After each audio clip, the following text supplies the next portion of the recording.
T-minus 30 seconds.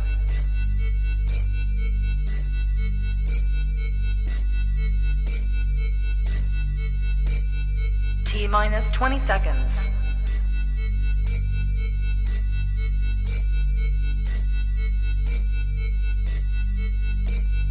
10, 9, 8, 7, 6, 5, 4, 3, 2, 1, 0.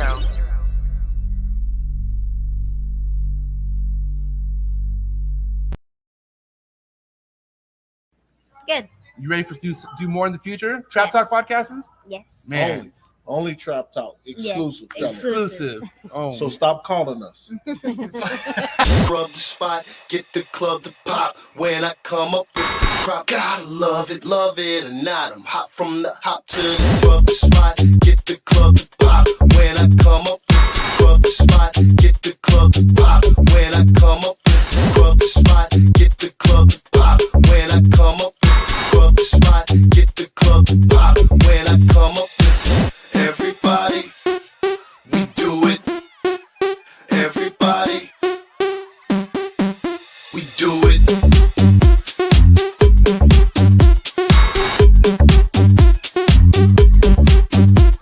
Do it.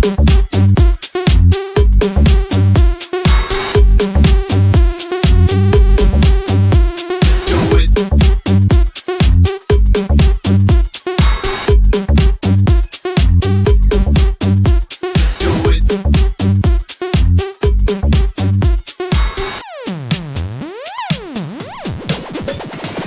Rub the spot, get the club to pop. When I come up with the rub the spot, get the club to pop. When I come up with the rub the spot, get the club to pop. When I come up with the rub the spot, get the club to pop. When I come up.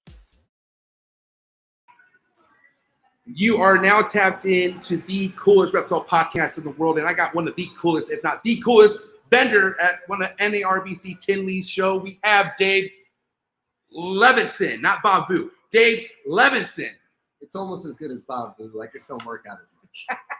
Dave, what's up, man? Just hanging out. Looking forward to this, man. I want to say this is your home turf, like this is your home show, but am I wrong? This is probably the closest show that I do to my house. Oh my gosh. Yeah. Well, listen, very excited to get this episode on the show on the way. We have a very random kind of show, I gotta say. We have people coming and going, so hope you guys are ready. Just do me a favor. This is your first time tapping into your boy a favor. Hit that like button, drop a comment, hit that subscribe button, notification bell so you're on top of every single podcast. And this show is brought to you by my boy Andre over at Capital Reptiles. This man's ball python game is not to be looked past on. Wait, hold on. How many of the ball python people are you like tapped in with when it comes to like up and coming ball python people in the last 3 years? Gotta ask you. By the way, Andre, thank you so much for your love and support. Please go give him a follow on Instagram. Check out his morph market, Capital Reptiles. Thank you, Andre. But overall, I'm thinking, how much time and effort are you actually putting in, Dave, to seeing who's making new moves or new projects or whatever, like the young guns or the up and coming people in the game?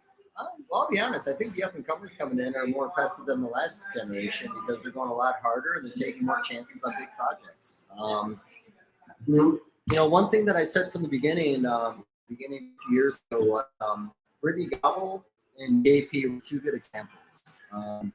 Two people who started building their collection, and before they even started breeding, they got that whole experience for everybody. They got to watch them build up, watch them hatch their first eggs. They essentially created a customer base for themselves before there was even an animal being produced. I love that. I hate that because I hate social media, but I love that they use it into their advantage. And honestly, they're both doing really well in the hobby. And coming from someone who started in this without social media being so strong, like, right? I mean, yeah. And that was you starting in the game, correct? When there was basically just no social media, but just shows, basically, is how you got yourself out there. Yeah, in all honesty, I mean, I'll be honest. Where I'm at right now, from the random people I talk to, is I'm on the road. Tinley's a good example. I come out here, I talk to people I don't know, I meet them, I do my thing. Right. When I started in this hobby, though, I had 3 resources: King Snake, Fauna Classifieds. You know, I went to Dave and Tracy Barker's site, BPI.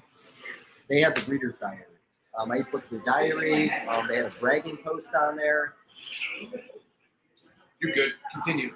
Sure. I just saw one of your and I was trying to. Did it fall on trying there? to avoid Did it. it fall on there? Like this. Well, as long as it's not in my mouth, that's all that matters. But no, honestly, here's the really funny thing, and I'll say this, and then I want to get into some other stuff. But, Sure. Yeah, please. Facebook was not really a tool when I was in the hobby early on. Honestly, Facebook was still kind of, still doing pretty good back when I got going. But then what happened was everybody hated Facebook. Then all of a sudden, everybody loved Facebook to sell their animals. And then when Facebook told us that they couldn't sell their animals anymore, everyone said they were going to go out of business. Right. Just like that. So like I said, it's an adapt or die in this hobby. Things are changing all the time. Bob Blue's working on TikTok with a lot of other people right now.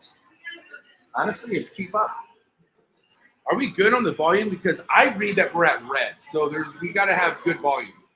Matthew, are you good over there? Is somebody who said that? Adler, you can text me next time, bud. Thank you. I'm just kidding. I feel we're too serious about this right now. This is Tinley Park, where I feel like I'm having serious conversations. I think we gotta loosen up. What's our game plan, man? My game plan is to get people to fucking show more.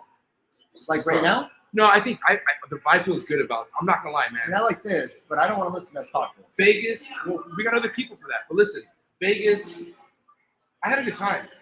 A lot of people didn't, as far as vending goes. They were really let down. So that led to, I think Arlington was good. Yeah, no, Arlington's always good. I thought, here's the thing, Vegas was not a bad show. Vegas was just Vegas. It's one of those shows that you go to a town like that and you either make a lot of money or you don't make a lot of money. I thought there was a pretty good amount of people that went to the door. If Will's here tonight, is Will here running around with Will Moros? No, well, Will Moros is here. We're going to talk to him. We Right. did a podcast last week. Will from Williams. Flawless Geckos. Flawless Geckos. Yeah. Here's the thing. We'll talk William and about Audra. Vegas. But we'll talk about Vegas when Will comes over here and tells us the story.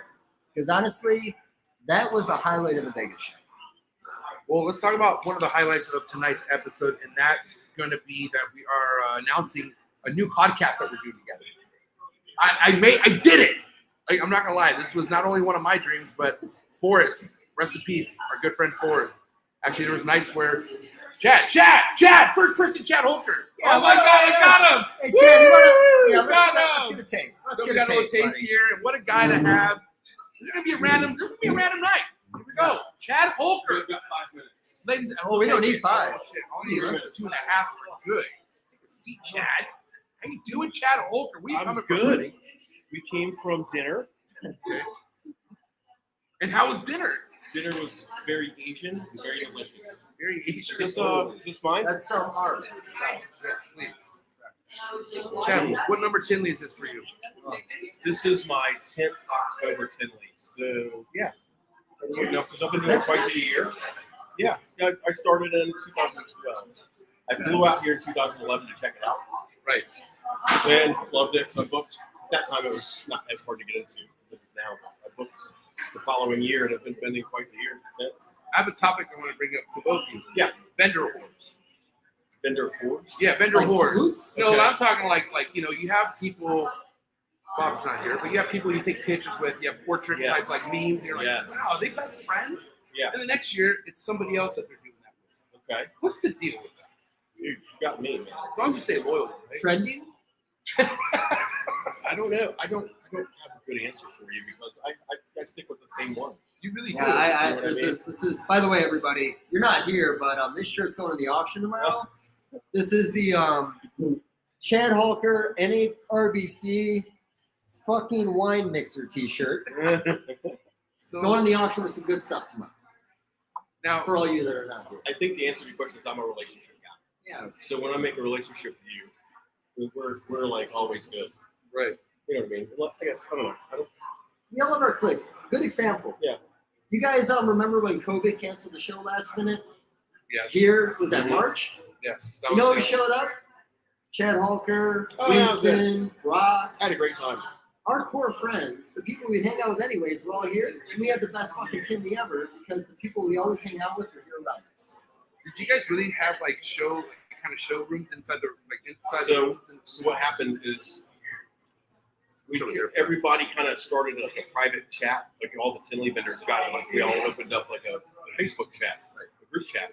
and we all had the idea of, okay, well, let's set up our displays all in our rooms. We had tables and stuff and set them up on our rooms, and this chat had a name and room number organization thing. And so everybody put their phone numbers in, or the room number, and text me for appointment. So basically, the whole hotel, you could go through every room, every floor, every room of this like a whole panel. Whatever you want, basically. Yeah, so everybody that showed up, like, still vended in the room. It's pretty cool. And then also, go ahead. Can I tell a story though about that night? One of my favorite things. And actually, you want to come over for this because you're in the story. Me? Yeah, you want to be in the story? Jump in here for a second. Yes, come Because I on. don't have a key. I left it in the room. It's your guys' room. Did you guys leave your key there too? Fantastic. I'm in the story? Yeah. Okay. So the vibe at that How show. are you? So we're gonna party like we do every other show, but people had their banners outside their hotel rooms so people would know to come in there. Oh. There was one point in the night, and I love you for it. This girl over here knows how to Tinley.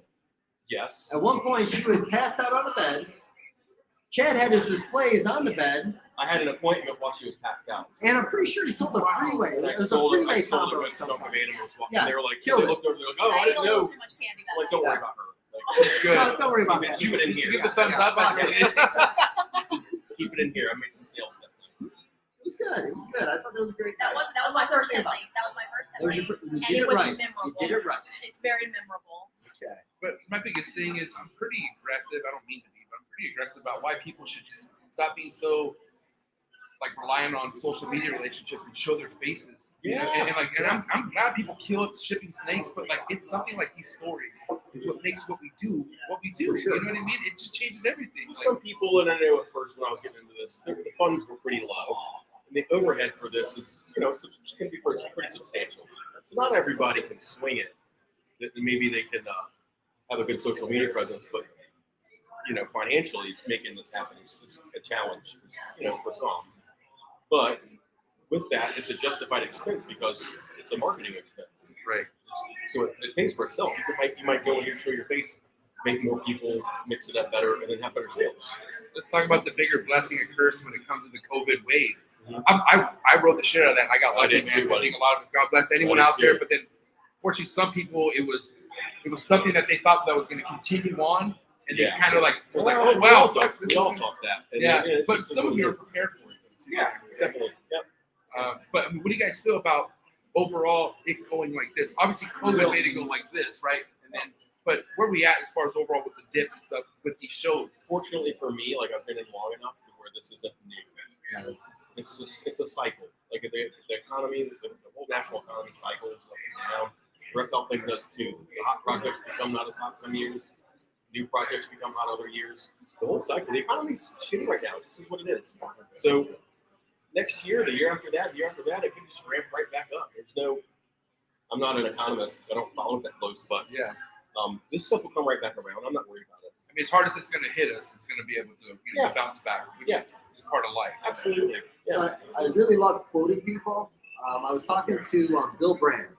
He's one of the few guys in the hobby that came in early and actually retired. He made a comment to me when I talked to him recently. The hobby is recession-proof. Yeah, You have I these agree. highs and I agree. lows, but when it comes to affecting this, it always seems to work. Yeah, for sure. Especially if you stay loyal to what you're doing. You know what I mean? Like, I mean, there's a lot of people who get desperate. They'll flip a project. They'll just get their hands off something that, like, yo, just chill. Like, don't. But here's the thing. I feel like with maturity of having these projects, you don't get desperate. Like, once you know what you have, You can shelf something. it's a lot I've of done the it several beginning times. shit. I think the first 5 Shelf years. something if you don't want to overproduce it, it's not working for you. Shelf it for a little while. Give it a couple of years. See if something cool happens, and then reassess. Okay, first time, something that you have going for you this year, first time Dave ever smoked about it was the paint jam. Yeah. You have paint happening I right do now. now. It's still new, but I do have it. But paint's something that's been juggling around since, But when I before like the paint clown was made, Hi, Emily. How you doing, Emily? Oh, hold on one second. I gotta get up camera for this because it's very Sorry, Jewish. I got Hold on. this. oh my gosh. My goodness. I need to so- work. Go ahead, do your thing. I'll talk to Chad. So no with the problem. paint thing, I saw that before it became the paint clown. All that stuff came out before the hype was there. I saw it and I was able to buy a good amount of visual animals at a pretty good price. So I bought a nice group of them, and they're What year was this again, Chad? 2 years ago. So- And then so the last year I paints- bought more. Yeah. Okay, so that's what I'm saying. We're talking about stuff that, like I said, remember Dave talking about seeing in Daytona years ago, Yep. and here we are. You're working with it, and it's still untouched. Oh yeah, it's very untouched. Yeah. I'm trying to do like add a bunch of people obsessive into it and just like I'm not trying to make visual paints to sell. I'm trying to put paint into all the cool projects that I like and then add paint to it. It's just one of those things like that jean's been around 10, 15 years. Right. And it just went to sleep for a while and then all of a sudden people are like, well let's Right. you start running out of stuff to do. Let's bring the old stuff back and see what we can actually do with it. I'm just very impressed, like I said, Dave, how you mentioned something that I first heard about through you in 2019, and you discovered that I don't know how many years or heard about it, right? Yeah, I heard about it. Heard about it. So not you discovered, but you heard about it. You discovered style. Try really hard. You're hard. I'm so hard. You want to know how hard I am? I'm going to tell you a little story that I shouldn't tell anybody. This whole podcast, I want to talk about the pain. This whole thing was about giving people an experience with Tinley. Yes. Now, I know some people follow me on Facebook. I look like I'm crazy all the time. I'm really not. I'm very reserved at home. I work with the animals. I do the animal drink up. I don't do anything. Total lies. To get ready for this, guys, not only did I drink 3 Red Bull and vodkas, I took a sex pill. Right Yeah. now, I might have a heart attack, guys. We're talking about getting your heart, buddy. I might be hard. That's the whole thing. I don't know for sure. I'm wearing corduroys. I got no underwear on. It's from right against it, man. Oh man, that's gotta be a good feel. It's not that bad. It's not that bad. It's good material. Yeah, I don't wear these pants that much. But I feel like the creases are getting deeper. It's not just getting.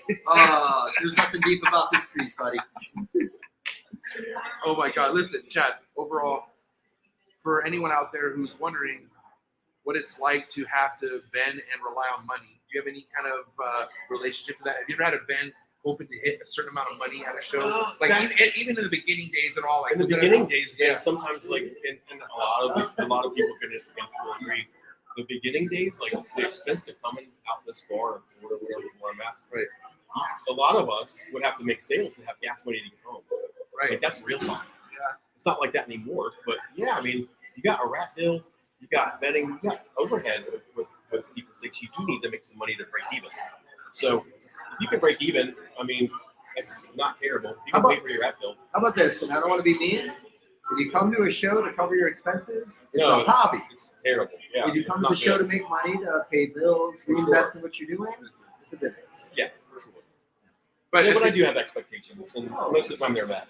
But for somebody like you, Dave, who travel all over the country doing shows, there's shows that just absolutely tank, and you're doing this as a business. Yeah, here's the thing. You're going to run into some bad shows. I never judge a bad show by the first time I go out. I like to look at variables. This is going to be really gay. We're going to tone it down a little bit.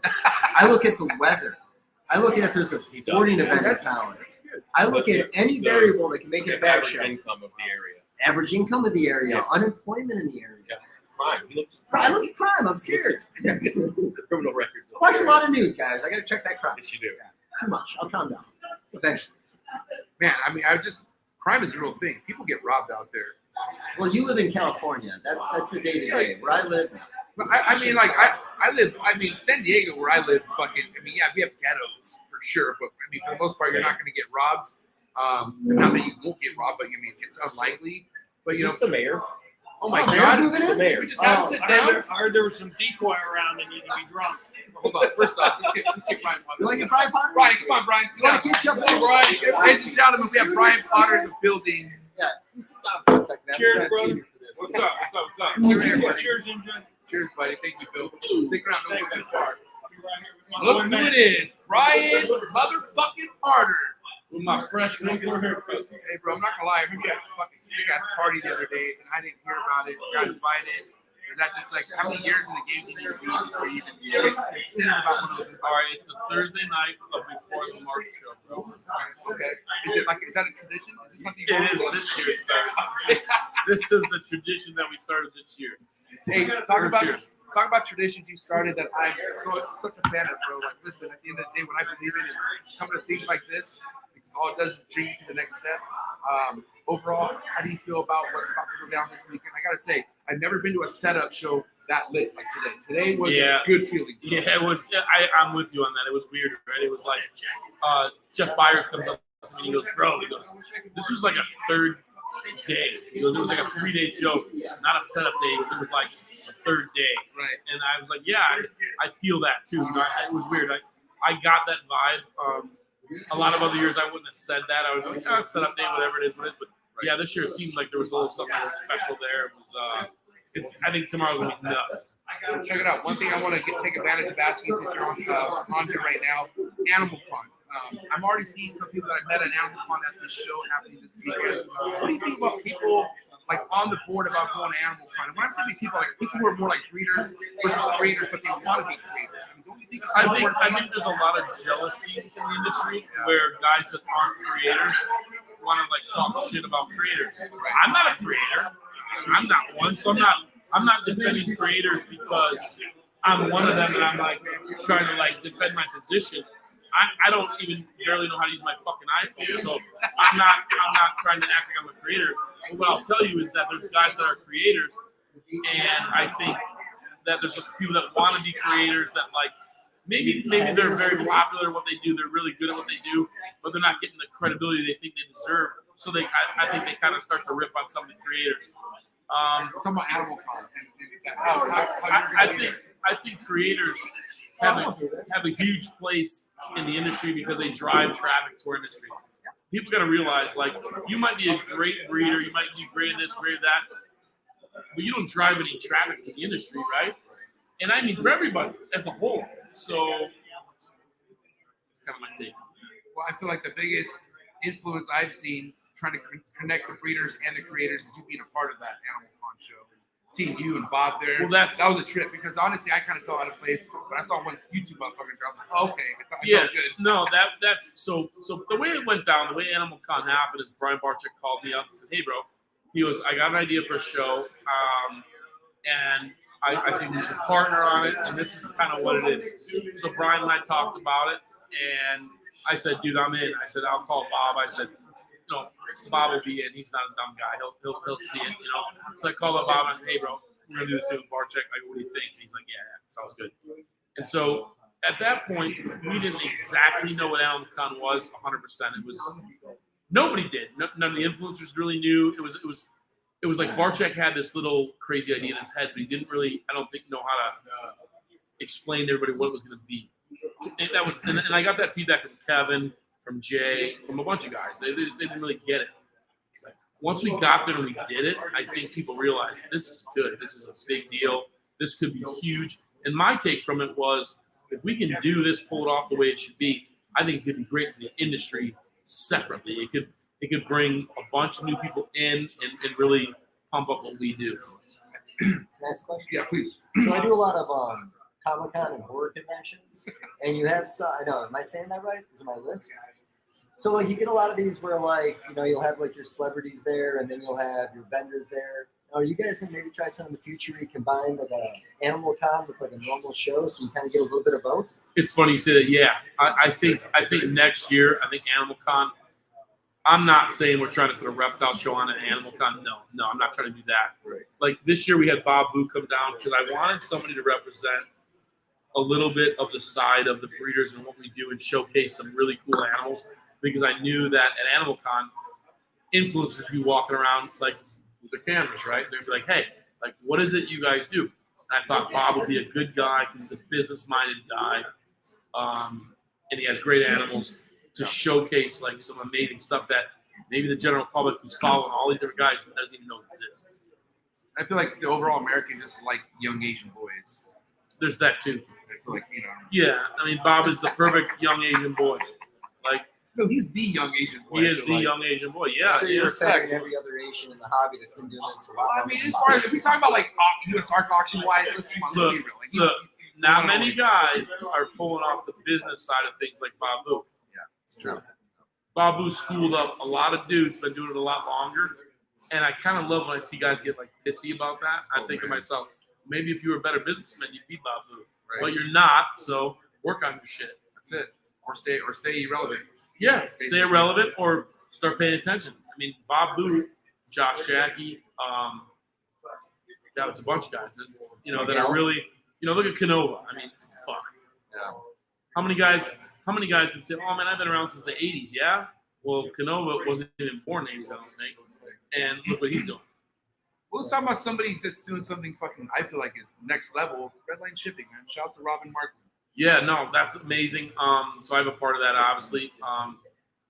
Partnership on that is myself and Bob from NARBC, Bob Ashley, Robin Markland, Rich over at Reptile Basics. You've got Lauren over at Triple L, John over at Morph Market. So basically got together and we're just trying to come up with a better product, you know. We'll have different people in the industry we know, reaching out to everybody we know and bringing them into the family.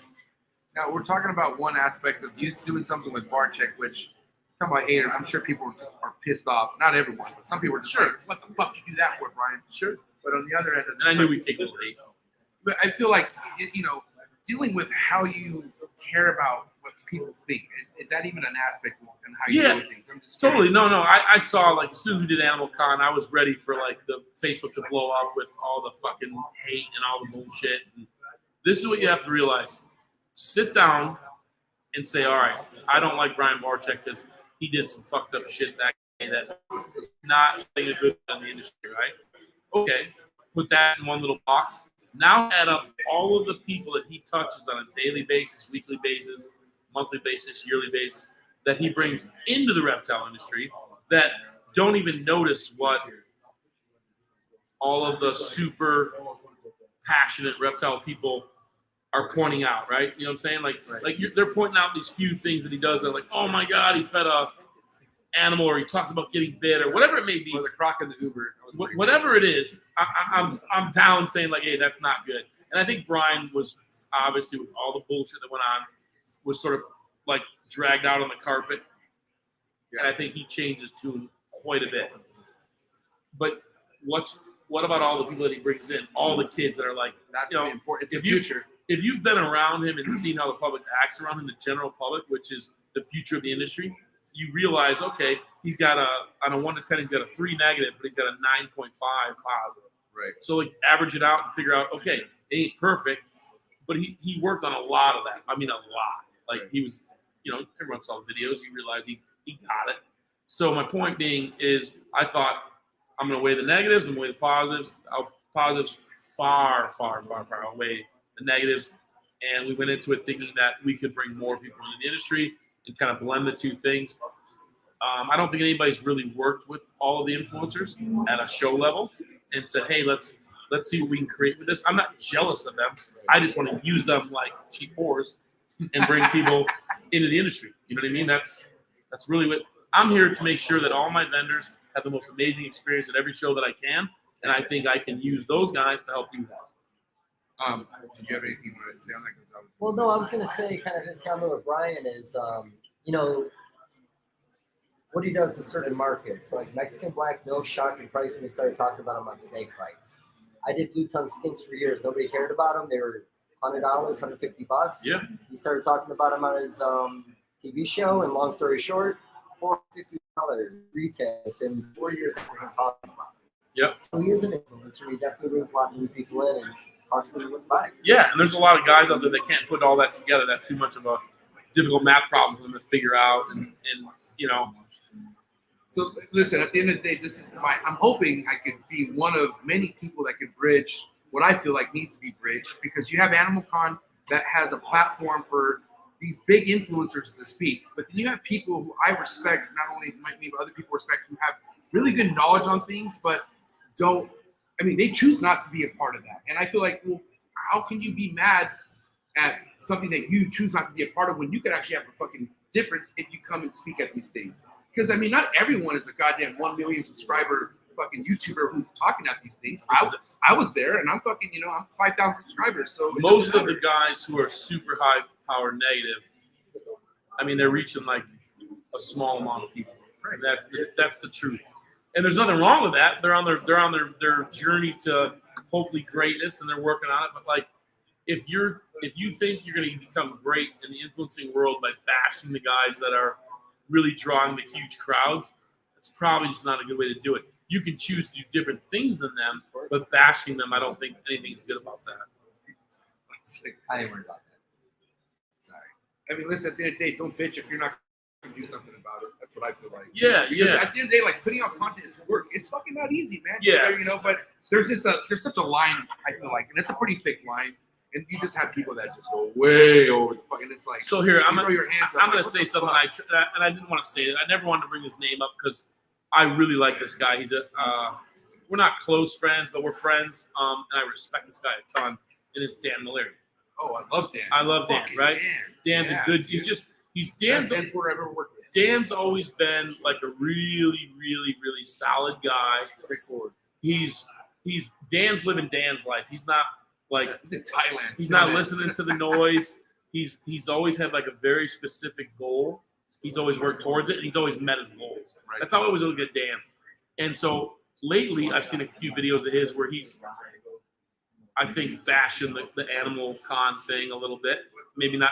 And he's not saying the name. I don't think he's saying it directly. There's certain people I think he sometimes, you know. And I was like, man, I was a little bummed out that he's not seeing the bigger picture with some of that stuff. And I'm not. This is. Dan is just not a bar check. I love. Period. I get it. I love He Dan, doesn't like him. but like I just think that sometimes you got to be smarter than just looking at a little piece of it and figuring out the big picture. Or in other words, get over it. Like, come on. Get over it, whatever, Yeah. whatever that may be. And look, like I said, I love Dan.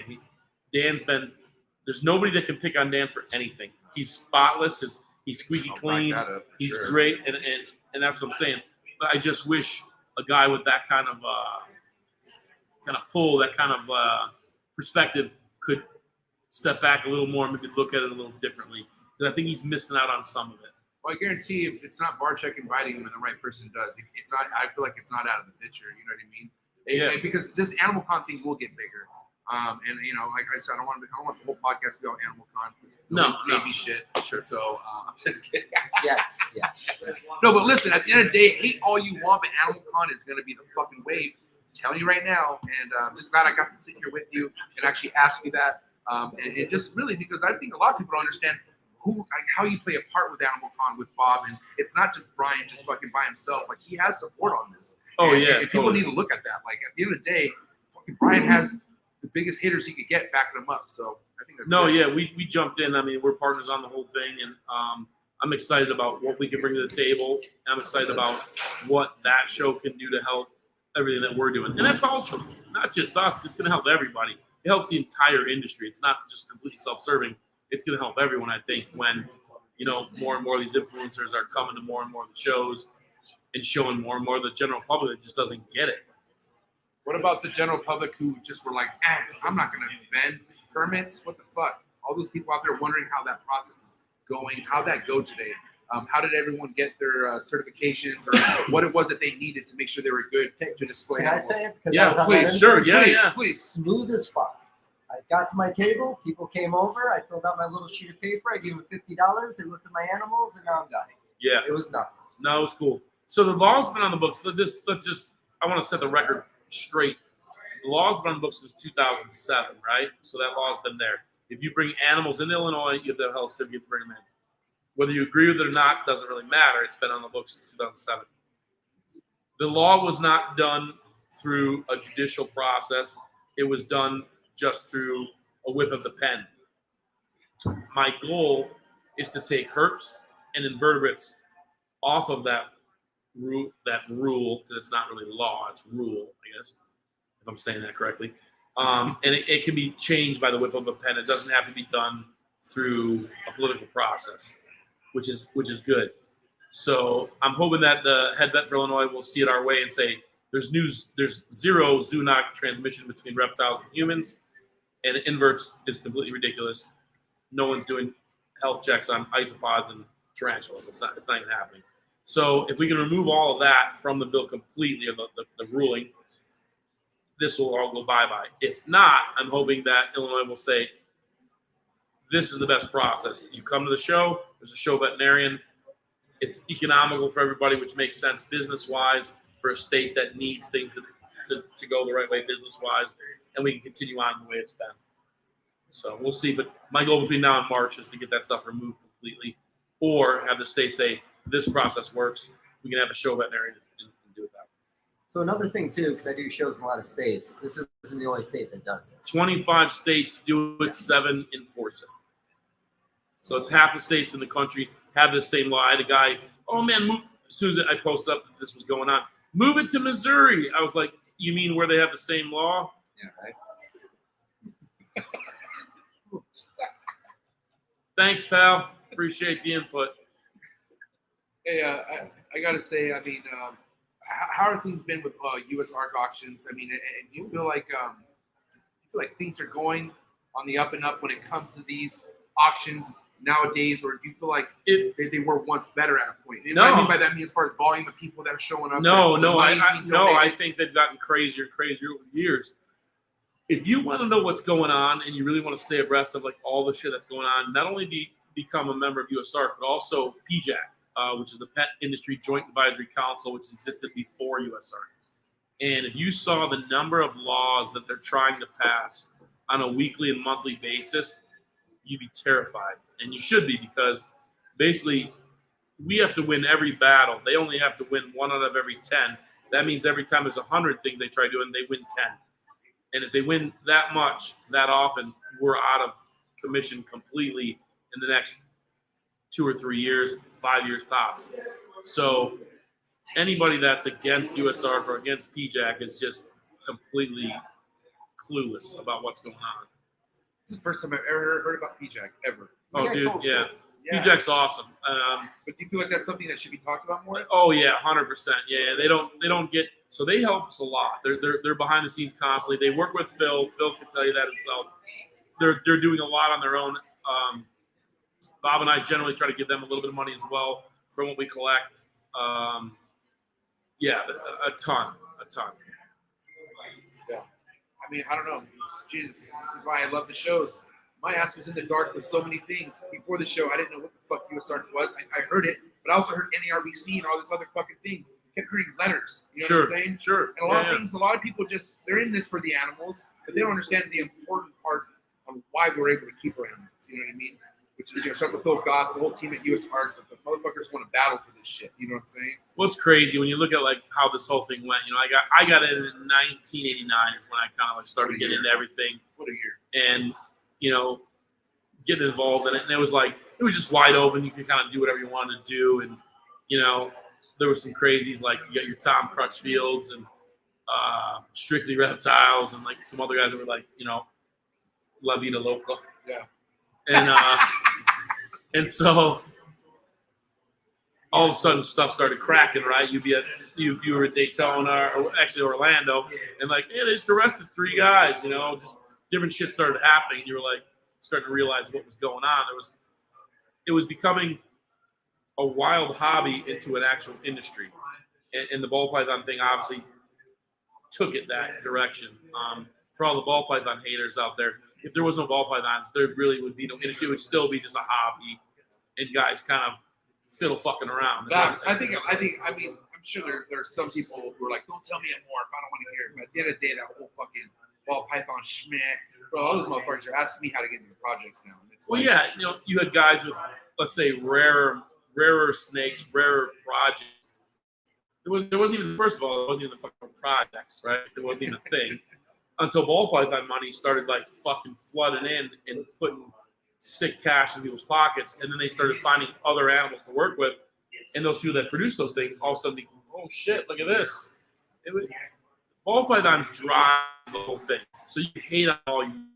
That's what drives everything. If you took all the ball python guys out of the room at every show, you'd be back in the early stages of the industry. Yeah, I say this all the time. The reality is that a big part of the economy in this hobby runs around ball python. Yeah. Look at ARS or Breeder Breeder. Yeah. They have like 20 different models of different tubs that wouldn't exist if it wasn't for everybody buying a ball python tub for the last 20 years. 100%. Same thing with the shows. You couldn't expand on a show base if you didn't have this. So I had a guy. It was funny. There was a thread about the Tinley show, and a guy, and I'll just throw his name out there because it's on the internet, so it's not like you're gonna have to hide. Ike Leitner. Oh yeah, Ike Leitner. I'm going fishing with him next week. So he's like, buddy. So he made a post, and I didn't respond to it because I didn't want to get into a thing. I try to avoid all that shit, and I like, you know, everybody's entitled to their opinion. he's like, yeah, I see a lot of these big giant, 12 and 10 booth things. Like, if you could get rid of all those guys, you could have like 10 new guys with small, really cool projects. Right. Well, if your shit was that cool, you'd already have a fucking booth. Right? And the guys with the 10 and 12 booths are selling tons of shit. Otherwise, they wouldn't be paying for 10 or 12 booths for people to have caging for their animals, lighting, bedding, vitamin calcium supplements, all this shit. It's like, it's not as simple as like, if we get rid of the guys with 10 and 12 booths, all of a sudden all these guys with cool, new, exotic, different products are going to get in. It doesn't work like that. It's just not, it's not even a, it's not a thing. Okay, going on. Can I give a shout out really quick? Here's a good example. Tristan with Gecko Jumpers. Yeah. 2017, I want to say, like one table at a show, deli cups. Now, 2 to 3 shows a weekend, has different crews all over the place. He's fucking killing it. And like I said, he brings everything to the show you possibly need. His setups are beautiful. He was at the show walking in on Friday, earlier today, I guess it is, and it feels like Sunday already. And I was like watching his displays go by, and I'm like, look at these fucking things. They're beautiful. I mean, beautiful. So, real quick, something that went down recently at the Super Show, the first 20 minutes of his opening. The Will thing. Yeah. Will here, He's not here yet, but I want to ask Brian if you've Oh. ever experienced something like this. Have you ever had anyone come in, drop 400K in sales within like No, anything I'm crazy like that? look, I'm not saying it's not happening, but I don't. I heard about that. I Heard did about hear that. about that.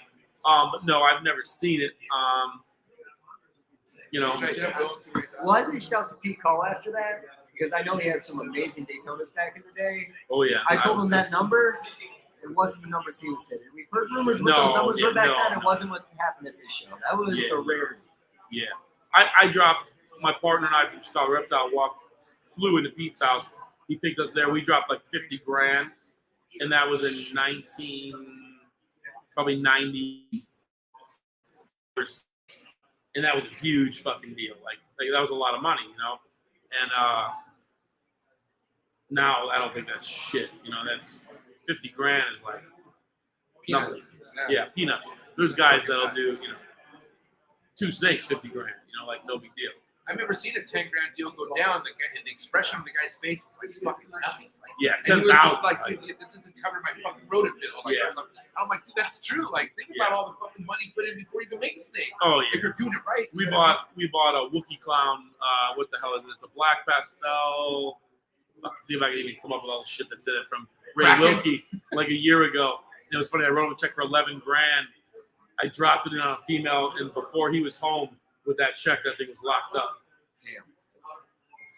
Damn. So like, if you're smart about what you buy, you can spend crazy money and make crazy money. I mean, it is. I mean, at the end of the day, I feel like so many people said this. It really relies on the person. Like, you can no matter what you're passionate about, you can fucking make it, right? But Yeah. it's too easy for the animals. I'm Yeah. sorry, but these Yeah. fucking animals do all the work.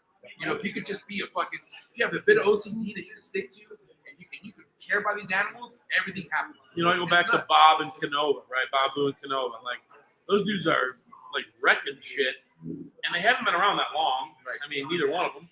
20 years on Justin. Okay, but I mean, I still hear stories of Justin. he came in for a long time. So I didn't know him. So for me, he just popped up on the scene. I wasn't watching the sales in the early years and like seeing what he was doing.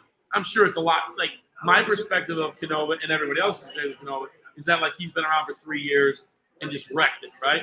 But so like Dave said, he's been around for 20 years. His perspective is he feels like he's probably been struggling forever, right? Just working his ass off and struggling and all this. But like to everybody else, I think they look at it and they think he fucking popped up in the last like 5 years and just wrecked it, Oh, I hear stories about him being a little fucking nerd going around tables and like asking like these OGs questions who like now give him the credit. Oh, like, yeah, sure. Justin was a nobody, just like somebody's a nobody right now. But walking it's around. if you're a young kid, you're getting in now. I say if you look at what Canova did, the professionalism, the way he handles himself, you need to. That's what your goal is, man. Is to do it the way he's doing it. It's huge. Yeah, so I want to say one second. No, you're good. So with Justin, so I met Justin at it, and I tell this story because I do this because this is like an inspiration story. I met Justin when I was working with Limey back in Alabama at a show. It was a nothing show. Justin had one display in his table, yellow belly double head dreamsicles, maybe a lavender on his table, his old banner. And he came over to the table. He was talking to us about Leachianis all weekend. Great time. Like you said, a guy that really cared about what he was doing, loved the hobby. He was just developing his brand still. His brand. Remember, he used to have the phone covers with the snake shed on it, and the snake hooks with snake shed on the handle. Yeah. He had that original T-shirt, the Adam of Evil with the apple that was big for a while there early on before he even did his thing. Look at his T-shirts now; they're cool as fuck, and they're not like, they're not nerdy. They're not like you would wear them going out, right, to like a bar or something like you. They're cool. They're clean. They're clean and cool. He's smart. He's a smart guy. He's really ahead of shit. Oh yeah, Because you've got to understand, like, his marketing skills on top of, like, you think he really, like, okay, I don't know the guy's financial situation, but do you feel like he had to do the brand change? I feel like it was about evolving. Like, it wasn't. I think it was about thing. setting up the future. That's it, and that's all he wanted. Yeah. But a lot of And people a lot of people think are going, what does that mean? Yeah. What do you mean setting up the future? We Like, got Junior. We're good. yeah, like they don't get it. You know what I mean? And that's why he's who he is, and that's why you are who you are. He gets it. It's a legacy he's leaving. Yeah, no, he's way ahead. So this might be something irresponsible to say because I'm very irresponsible, but I think the thing between Justin and a lot of us, he ran it like a business, like you said. He came in, he looked at it like a business, he treated it like a business. Us, we're happy making money and being goofy. He takes it a little more serious than other people. Yeah, no. A lot of us go to the weekend, the party. It's like the show, and Well, it is a party. It is a motherfucker, party. I'll say that much. and I don't, look, you don't see him here tonight. He's nowhere to be seen, right? My guess he's probably already sleeping, so he's well rested to take everybody's money tomorrow. Actually, somebody takes your money while he sleeps. Yeah. You know what I'm saying? Yeah. People know his PayPal. Yeah. They just shoot it. Yep. You know what I'm saying? Yeah, no, he's a brilliant guy. Like I have a lot of respect for him. There's a bunch of guys I have a lot of respect for. A lot of guys. I mean, shit. I got a rapid question. I'm going to go back to your fucking video right now. Listen, one thing I can tell you, Justin, sorry I'm saying this. He's kind of like, man, I don't know, is this new clutch thing that he's doing.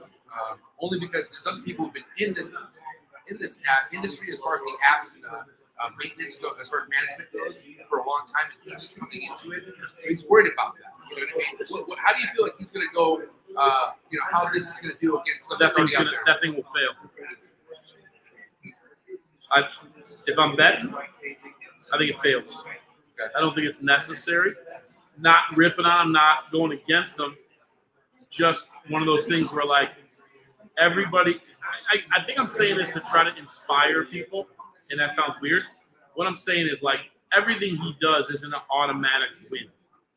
And so if you're out there and you're doing stuff and you've lost a couple times, you failed a couple times, I think he's up for a fail on that one, to be honest with you. Just right off the top, I looked at it, and it was an Instagram post, but I haven't looked at it as, like, what exactly is it? But if it's software of some type, I don't think that's something that anyone wins at. And what I like about saying that, and I'm not against him at all, I'm a huge fan of him, as I've already said, is that for people that are out there that not everything's gone right for them, I think you're going to see here one of the big dogs do something that he moves away from in the future. Not that it fails, but that maybe it's just not worth his time. Fucking true word spoken. It's from him. No. I got a lot of respect for it. I guess my whole thing is things are always changing in this hobby. Yeah. We're finding new ways of making it work. And things 5 years ago we didn't think would actually be relevant now. Oh, I could be totally wrong. I've been wrong on a lot of shit over the years. I mean, it's like I've had. And you're hoping to be wrong on this. I've had horrible shit. Yeah, I hope I am wrong. I hope he kills it because, like, he's a huge inspiration. That's one of my sponsors.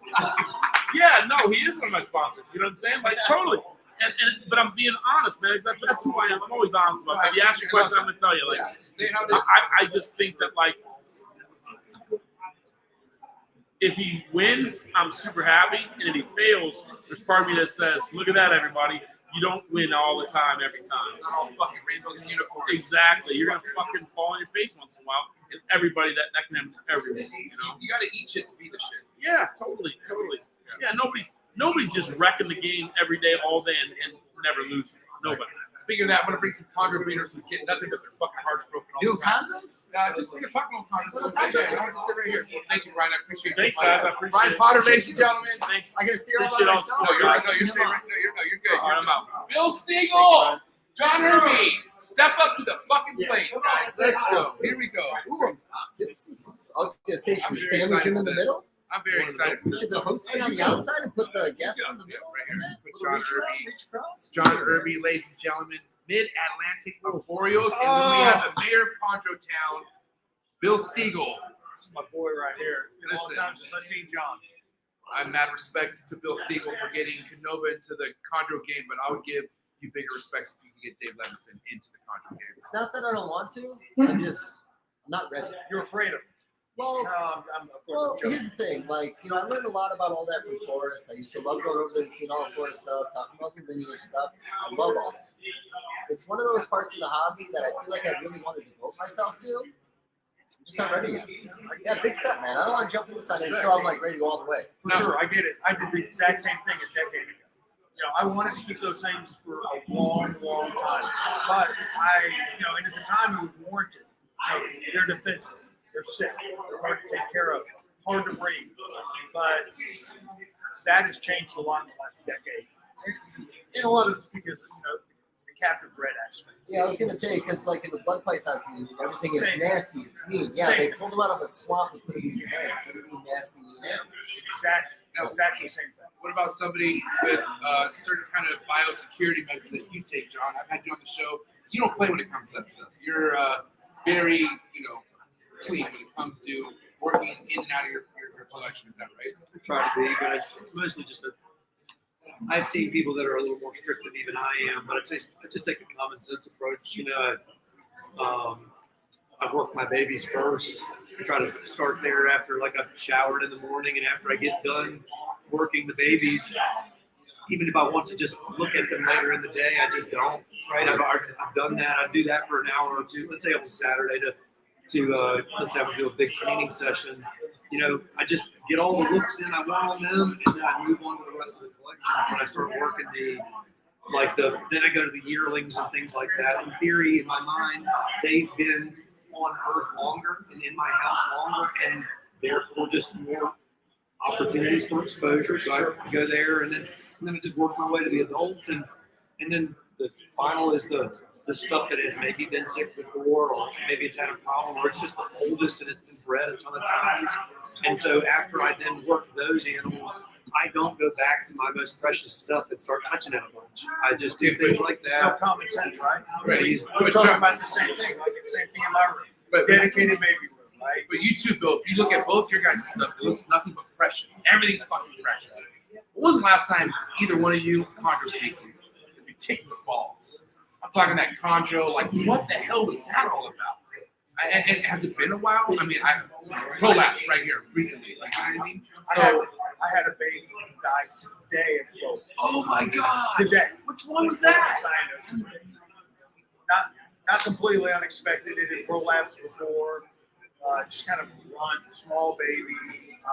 Got back on feed, doing good. Prolapsed again. Alex and I reduced the prolapse 2 days ago. Went great. 2 days later. That's it. I certainly have. I've produced a baby that's had a prolapse. No adults. I don't find it to be common. I just want people to understand that. I'm glad to hear that because I feel like No, it's not. I mean, the one animal that I had, obviously, he just was not put together right. He just like anything, he just was a little malformed, and he wasn't meant to live. But once you deem the animal healthy and off to a good start, prolapses are not typical amongst healthy animals. Right. But then, if I'm going to have an animal, I guess that I can, kind of shit the bed and spin out and die on me, it is most likely related to a female during the breeding season. Just having something catastrophic go wrong or something like that. But again, it's a numbers game when you've got 50 snakes or 25 snakes and you're putting them through the paces. That is going to be where you find the weak link, but it's rare. Typically, my snakes make it through breeding without any issue. Yeah, But are really healthy, hardy snakes. But all you can do What's up, is Brock prepare Wagner? what I do. Like I've got, I gotta do this. 10 times that I want to many do that. I want to do that. I want to do that. Oh, it's illegal. That's illegal in most states, buddy. No, it is not. I've seen this in movies. You want to get it? I do. I want to. Brock Wagner, ladies and Oh, gentlemen. you're on the fanny pack. You're on the fanny pack. We're live right now, Brock. Say hi, Brock. Hi, everybody. What's up? Hey, tell Tell people why they should come by your booth tomorrow. We got some bomb ass shit. Yeah. What you got? What you got? Ooh, I love my Pompeii. Like they're not Pompeii's, but what's the Pompeii shit? I love that. Bootleg Pompeys? Bootleg Pompeii. Poor people Pompeii. I got that Poor shit. man's Pompeii, buddy. Poor You people got the poor people covered? I do. I got the poor people I covered. got sucked in. And they are good. He's good. He's good. Oh no! Oh, I'm sorry. What is that? Well, you're. This is. You've already crossed the Nebraska line, buddy. I don't think you come back from this. I think. Choose your voice of reason, but you can stay here as long as you want. Well, I was told that my little buddy was with you. I apologize about this. This doesn't usually happen. This is happening right now. We're live. Hi, party people. Yeah, we're all live. By the way, today has been a wonderful day at Tinley Park. We've had a wonderful park. It's been great. It's been amazing. It's actually, this has been one of the best Tinley Parks we've had. What about anyone who's been in the game for so long and never been at Tinley? I mean, what are they missing? Well, you're missing a ton of fucking shit. I mean, it's Tinley fucking Park. You can go around and see every breeder that you ever really wanted to fucking see, other than the old schools. Not very many old schools. You can go and see, and you can come talk to us, touch us, feel us, whatever the fuck you want. Have drinks with us? Have drinks with us. I mean, fuck, I have given away 2 or 4 beers thing today. And so. And you can see my beautiful wife. Come here. Come here. Come here. Holy shit. Sure. So I got one more leg over here. He's got another leg right here. Look at look at this. We got to talk into it. This is What do bring you it all in. Bring it Look at all in. this. Look at this. Love it. This is what it's about at Tinley. This is This is why we're here right now. This is all it is. actually, you know what? Let's see family fun. We say we are clean family fun. We are, especially guys. We are. Family friend. Family friends. Love you guys. All right. Have fun. All right. See you. Good seeing you. That could went way longer. That's what's called impromptu. Anyways. That's what this is all about. That's what I thought we were doing. This is really official. I'm digging it. See my wedding rings over here. I'm Is over your this leg side. okay? Yeah, how's your leg? Oh, my leg? Oh, it's not bad. It tingles a little bit, but it always tingles. I just probably should have told about that boner pill before it's out of my lap.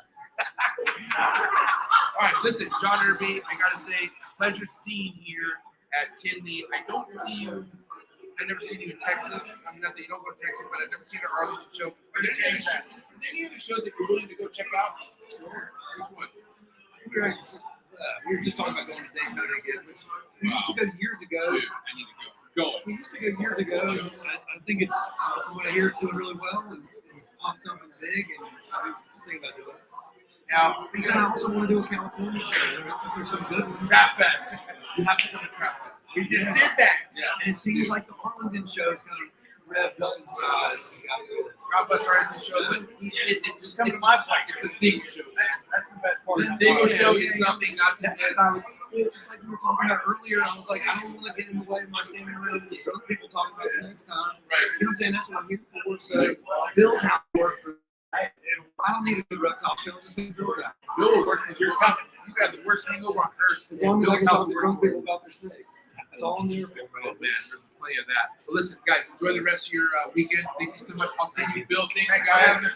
Phoenix Reptiles and Mid-Atlantic Arboreal. Thank you so much. Appreciate it. Cycling down. Come on, Junior. Let's get in Who here. do we have? Who do we have? Am I meeting somebody new? Junior? Hey, what's up? Oh, this is Junior. Junior. Got to be here.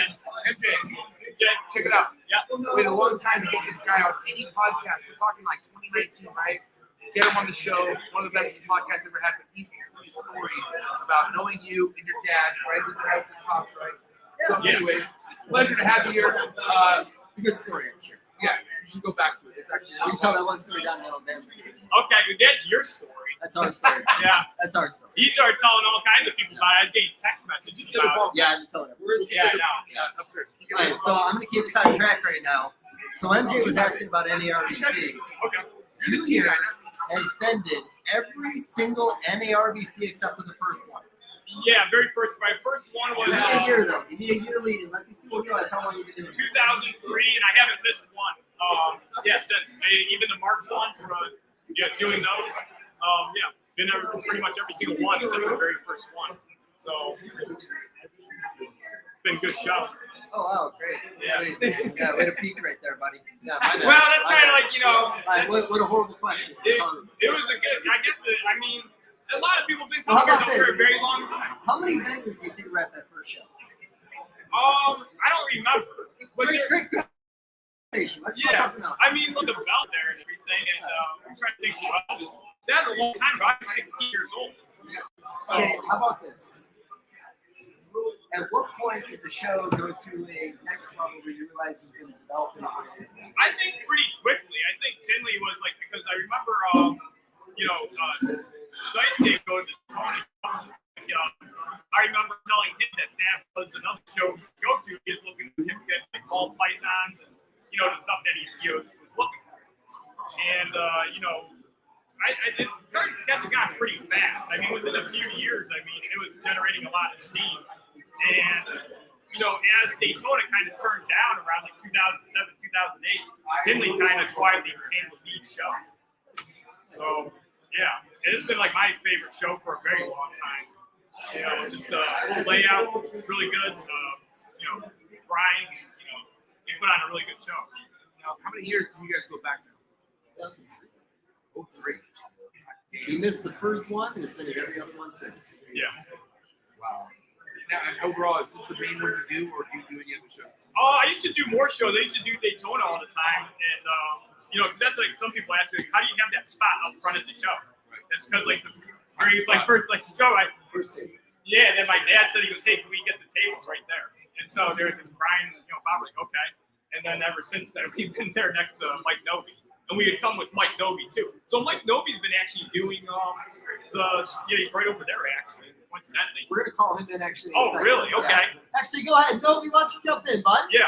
Just don't trip on those wires, man. I think that's all very serious. Look at those fucking steps, man. What's up, buddy? It's definitely gonna leave a mark. Sorry, we're doing the Ohio thing right now. This is the Ohio segment of the podcast. It's in my room. It's in my room. Yeah, because Dave said he thought it was like impressive that I've been to pretty much every Tinley show and haven't missed one except for the very first one. And then Dave said, "Well, who else has been around that long?" Thanks, Dave. You've always been coming to the show too. Oh, from 2007. Oh, 2007. You weren't there the first years? No. 2007 was the first year that I ever actually did the show. Now, I remember back in 2002 when I was at the Columbus show, and it was Bob Asher that was like, he was doing the show at the time, selling shirts and books and stuff like that. And he asked me, he said, "You really need to do the show." And I'm like, I didn't know anything about the Tinley show. I was going and doing poison arrow frogs back then, and it really wasn't popular. So it was like one of those things where I was like, okay, so how do we judge this? Do I do the show and basically go bankrupt doing it? A friend of mine does the show like in 2003. He says, "I clean house." Okay, well, I still really didn't want to do the show because I didn't want to travel up. Plus, I had a real job back there. Yeah. FedEx or UPS? Yeah, it's FedEx. Yeah. I mean, I've worked for both, but FedEx is what I'm currently working for. So it was funny because, like, 2006, I seen him. It was 2006. I seen him in Daytona. He said, "When are you going to do my show?" It was Brian Potter. I didn't know Brian Potter was running it. Well, he goes, "The Chicago show." I said, "Oh, so you did it about this Bob Action?" He says, "Yeah." Okay, well, I can look into it next year. Like right now, I'm kind of like, I don't have the vacation time. I just started with FedEx. Right. So I did the show in 2007, and I was really impressed. It's just, kind of phenomenal. So you took 2007 from then, and you've been consistent with shows. Yeah. Yeah. The only one that I won't do is the Schaumburg show because I like Schaumburg's Hotel. oh, it's nice. yeah. I think this The one's hotel is actually really nice too. But Yeah, wait, bouncy balls. I heard this hotel is very creepy. Well, that's because I hang out here all the time. Hey, so Novi, I got a question. Why frogs? What was that frog that made you decide to work with frogs? I'm just glutton for punch. Oh, I know. I was saying it's a tough job. It's probably one of the hardest jobs in the whole hobby. Pre-bioactive stuff.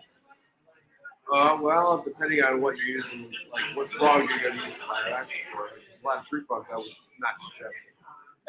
A lot of people are. I actually got some slack on the frog. about that, where I said that bioactive things are amazing. It's really true. Yeah, there's a truth there. Yeah, because you still have to wipe the leaves down, you still have to wipe the things. You hire all these little bugs to do the dirty work for you. You think there's not as much work to do anymore. All right, exactly. And the funny part, the funny part about like like the way that the hobby is actually progressed, the whole bioactive. I respect that. Okay, you want to make things easier, but that doesn't mean that you have to stop using it. I mean, isopods are not going to take down a tootsie roll size feces and like look at the pants. You have to clean it out. So, I mean, to work with frogs, you don't get vacations. You can be gone for one day, something will go wrong, and you're fucked. you have no life. The bioactive, you mainly use those for like dart frogs and smaller ones, right? Like bicolors, spinal medusa, bigger ones. No, I would not You would never recommend. do a I would bioactive not stuff. recommend bioactive unless you've got an enormous size cage. You're gonna do that. Now with dart frogs, sure. Eat dart frogs. That's a piece of shit. People are gonna look at me when we do this, and I'm gonna make Yeah, a little lot of symbols. people walking You gotta keep the rhythm going. I'm gonna blow kisses this whole time, and I'm so sorry. This is about you, not me right now. It's kind of hot. Anyways, so you can use like bioactive like poison oak frogs because they actually have the fourth floor, so they're going to be around bacteria and knots. But street frogs, not so much. A lot of people get that. That's the argument I mean, so I've been to your place. It was a while ago, probably like 10 years ago. You might not remember me because I didn't have any facial hair back then. But I was at your house. You showed me everything you were working with. I've known you for 20 years. For a long time. For a very long time. For a very long time. North But, Carolina is where I met you. I thought you was North Carolina. I sat right next to you. I met him afterwards because you had hypo Brazilian rainbow bells at that show down in South Carolina, and that's how I remember your team. Your frog thing is really the most impressive thing you've done in the hobby. I hope people can hear me right now because I'm not talking in the microphone. Now, here's the thing, man. I respect the fuck out of your grind because I could not do your grind. Your grind is devotion, and you've been doing it for 2 decades. At least 2 decades, right? 3. 3 decades. Good on you, buddy. Just on frogs, yeah. Fresh bottle of wine. You want a little wine in your glass? You want a beer in your mouth? Beer would be fine. There we You want go. a beer, Junior? Yeah, I'll try. Appreciate it. No, Junior doesn't drink. He said I he know, got Junior. I'm thirsty. No. though. Well, I mean, give him a water. Give him water. He's got an abdominal issue. I'm not trying to take it. It's a Bud Light. If he gets sick because of you, his mom's gonna be pissed. Yeah. I can vouch for I'm that. not going to do too much. We have I'll not finish met it. Molly Gale, and she's. Dave's being a really big brother right now. Well, no, because I can't. You have stomach issues? Like gas and stuff? Yeah, but I pretty much cured him with supplements. Doctors told me I couldn't. I was on this an FDA-approved drug, and I actually had a study team. I had ulcerative colitis, and it's a really long story, but yeah, I get into arguments with them on a regular, and it's kind of cool because since I was in study and everything, they kind of just had to like listen to all my shit, and but halfway through it, nothing was really helped. Like none of these new drugs were working, and I started taking these supplements, and long story short, they worked, and then I stopped doing the test study, and now Genius test. It's a testosterone booster. And actually, it has a lot of good stuff in it. Actually, my dad knows this guy is really the, supplements. He's a nutritionist and he does it for a living. And the guy actually, because my dad said, he goes, yeah, well, my son took it and completely turned him around. Maybe a total 180. Because I was really mad. And he said, he goes, when he, read the ingredients, because there's a lot of good stuff in here, because I don't understand why this one cures ulcerative colitis. But obviously, my body was missing something, and probably some hormonal imbalance too. Because I had to take a lot of steroids for a long time. That shit fucked up their adrenal glands. Yeah. Very fun. Yeah, but he did I'm so talking well. about his records. Oh, his records are beyond awesome. Well, yeah, but it's kind of the same thing. The anabolic and the corticosteroids will both kind of have similar damaging effects. I got a question to ask both of you since you guys been dabbled into this industry as long as my man right here. I just love respect. I'm hearing earlier on this podcast that we're in a recessive industry. Recession. Yeah. Well, we were through recessions. Yeah. Recessive proof. Recessive, dead end. Get Do the you fuck away believe from in ball recessives. pythons? No, Yeah. Recession. You talk about Excuse ball me. pythons so No, much. fuck that. Sorry. No, fuck that. Excuse me. Recession. Excuse me. No, go first. You're like, you're not a. I would agree with that. Can you elaborate just a little bit of why you do that? Well, I mean, like back in 2010, we were trying to go through that crap there. We had a little bit of a recession then, and we had over 10,000 frogs that we pulled out of the water. Various species, like 40 species. And I guess this is gonna be a real downer to a lot of people, but we actually almost went bankrupt. You personally? Yes. Oh. And it was because there was a lot of people buying back then. Because a lot of people were kind of being a little bit more mindful of what they was doing. And yeah, sure, you can sell like once in a while you can sell your high-end ball pythons or your high-end frogs or your high-end turtles or something. Okay. There were some people that could afford it.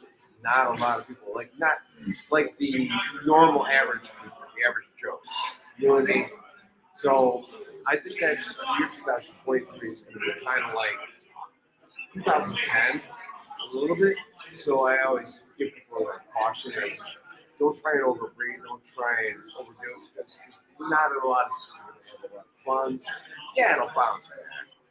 I have faith in that. But as of now, the way the economy is going, it's best to be kind of cautious. So A little bit, you know the what I mean? economy is always going to be scary, but Yeah, like, I think Mike's watching too much news. He's watching CNN and Fox at the same time. no. Slow down, guys. Here's Things the are thing. about to get rough and bumpy. I remember 2010. I'm just going by what I sold and what I didn't sell. All right, I was selling stuff all that time too. Yeah. Okay. You're not gonna like to hear about. Here's the thing: the things can get tougher. I think. Could get worse, yeah. Well, I think anything that's, like things that are completely recession-proof are like companies that sell like food, alcohol, because people still want to get messed up, especially when they're sad and upset. And marijuana. There we go. But stuff like things that aren't like a basic need, yeah, they can feel some pressure. But actually, 2008 was like the peak of the crash. 2008, especially 2009, 2010 were actually at those times my best years as far as sales. But I was actually also coming up and growing, the business side, working with my dad at the time a lot. And then 2011, 2012 were even better. 13 and 14 and 15, I was kind of in a bit of a rut with my health and stuff. You also have to realize that you were actually doing a lot more elaborate stuff than I was. But that's the thing. That's the thing. Like, things can be recession-proof to like a pretty good degree, but sometimes it's it's not like it's kind of hard to plan around this stuff. But as long as you keep going and trying, you might have to work a little harder. But I think it's not going to be that bad. Can I cut in before you say something? Now, keep in consideration too how much bigger the hobby is now. It is. Social media is really open. No shit. offense, Novi. Yeah. There's no frog guys at most shows I go to. So when you talk about a recession-proof business, in my opinion, you don't have a lot of competition, and where the bioactive might not be the best thing for the species you're working with, I know people are coming in, setting up bioactives and buying more amphibians nowadays, so maybe you do just fine. I think Mike just needs a positive Yeah, answer. come on, man. Turn that flat Here's the glass thing, half full, buddy. Glass half full. He's already got the Turn that recession old Kitty prepared. City attitude, turn it around upside down again. Mike's like, let's prepare for 2023. It's in 3 You fucking just months. crashed It the basically entire is. frog market in this one conversation. I would just rather be like, plus, it's like you said, I was spending $1,000 on crickets every month, and I almost went bankrupt that year. And you got through it, which is So amazing. it's Yeah, kind of that's recession. You got through it. That means it's recession. Yeah. There you go. You Well, just proved yourself. Yeah, but he had a day job. He had a day job too. Well, no, I didn't have a day job at the time. Oh, you didn't have time. No. Oh, wow. And he still pulled through it with his recession-proof frog business. I think it was sure luck. Really. Okay. But Well, what if you had a good I'm final not gonna Medusa say I'm bicolor? not gonna be a downer about the whole thing. I'm just saying, just be a little bit cautious. mean, there's a lot of people like mass breeding is the way to go. No, it's not. Yeah, I agree with that. You feel like diversity would be the way to go? No, yes, diversity. To Absolutely. an extent. Because here's the reality with diversifying your collection. You bring in a bunch of animals in different settings, you'll never get that. Well, yeah, That's a fact. You've I was got there. different micro environments on. I get that. All my mangroves here, lady. Yeah, if you're gonna cool your stuff down, You literally bunch of have animals 6 that cool different down. types of microenvironments. You know, we have a cool room where we glass frogs, about 76 degrees. It drops down to like 55 at night. We have a, well, we wrote this now because we bring box rooms. So keep that room at 55 all the time. It's in a wine cellar and it's like built into the house. I got lucky there. Then you have like the bicor room where it's like 92, 95 during the day and it drops down to 77 at night. It's also with redfoots and sure you have tortoises are and tortoises and that. But then you also have like the one room that we call the main frog room. It doesn't get any higher than 78 degrees and it doesn't get any lower than 72 degrees. And the humidity fluctuations are bigger than that. So, I mean, people would have to create environments, like you said, diversity, different environments for different animals. Doesn't matter if it's like frogs or caterpillars or snakes or whatnot. I mean, they're all going to have different environments. By the way, I want to acknowledge this. It's not because I'm trying to get us sober. We just got to make sure that big fucking hairy son of a bitch is sitting here waiting to go. So when you guys leave us, that guy cycles in. Yeah. But I'm enjoying this for life. But by the way, so I really do think that where there may be some other parts of the hobby that hurt a little bit during whatever comes out the next couple of years. Honestly, though, I think you're gonna do just fine. Because you can always hope. I mean, well, not hope, but honestly, there's been so many highs and lows in the hobby that you got to already. Why would you not get to this one where there's a bigger buying pool now than ever before? no, I get that. I mean, it's good to have a positive attitude, but it's also good to be cautious. Cautious is good. That's just my only point. But have faith in what you did, man, because you wouldn't still be doing this if you weren't good at what you did. The real reward is the scary part. Well, absolutely, yeah. I think that's what we're all talking about, right? The scary part. I gotta say, I love having two people that I first get to meet that's respected by someone I respect very highly. So nice meeting you. Oh, wait, before nobody goes, because we're going to do this really quick. Oh, shit. We shaking hands? Well, we're just doing this for next. Bring Blake next. Hey, Blake, Blake, go! Blake, you got to wait. Wait. Sit right there. No, come on. Is that over? From like Revenge of the Nerds? He's a Viking. Oh, Hey, not right here, right there. No, get the fuck over here, man. But not right here, right there. All right, you're on standby. You're You're on deck, buddy. So I just want to finish with this because honestly, I like telling stories. Oh, yeah. So anybody who has ever bought a lavender hognose or lavender hognose combo from Junior, let me tell you about the what are we gonna call that? All right, let's just get right there. No. So we got really cold one night, and we slept on a boat. We were soaking wet. We woke up the next day just trying to survive. Okay. This sounds like a romantic tale. Yeah, hey, you know what? You're gonna be really embarrassed when you hear about the end. The way he's phrasing this, it's like very accurate. Yeah, Blake's got one hand in his Like, pocket. I was a Blake's kid in the audience. Please put your earmuffs on. So we make it through an entire night on a little John boat, covered in water, windy, disaster. So we change, we jump in this car, and now we drive to go meet up. Who are we meeting up David Turcotte is getting lavender hognose from So we- yeah. This is like 7 years Yeah, ago. that turned And out they better than I cost- thought it was. They cost so much money, it made more sense to drive down there to get it just in case. So we went down there to get it. So we got a brand new Jeep around the time. Yeah. We finally get to the spark lot to meet up with this guy, and I'm like, I'm gonna take a nap because I got no sleep. Because I spent all night taking care of this guy right here. And this isn't me patting me on the back. I kept him alive the whole night. So I'm taking a nap. I pass out. I wake up. Maybe like 4 seconds later, I got a boner. And it's a big, not like big, it's a boner. So I'm like, oh well, I'm wearing sweatpants, so I better flip it up. And then I went back to bed. I don't even know how long I was sleeping for, but he was still in the other car. I woke up. Presentation is everything. Presentation, everything.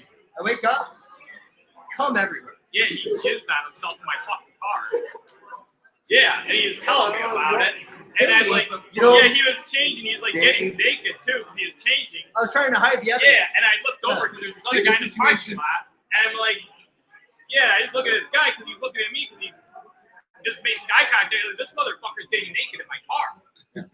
I knew Dave at the time, but we actually weren't really great friends. Well, yet. we're We were. pretty good friends. We actually were. Yeah. That was a big bonding weekend. So can I make an evaluation about this? By the way, I've only had 3 wet dreams and they're all as equally awkward as that. I remember you tried to explain. Well, I'm just saying, though, I mean, happy endings are everything. But I just want to say that I'm going to say that you took great. You actually thought about what you did. You cared. About that And this moment? is the emotional response that we all have in the reptile community.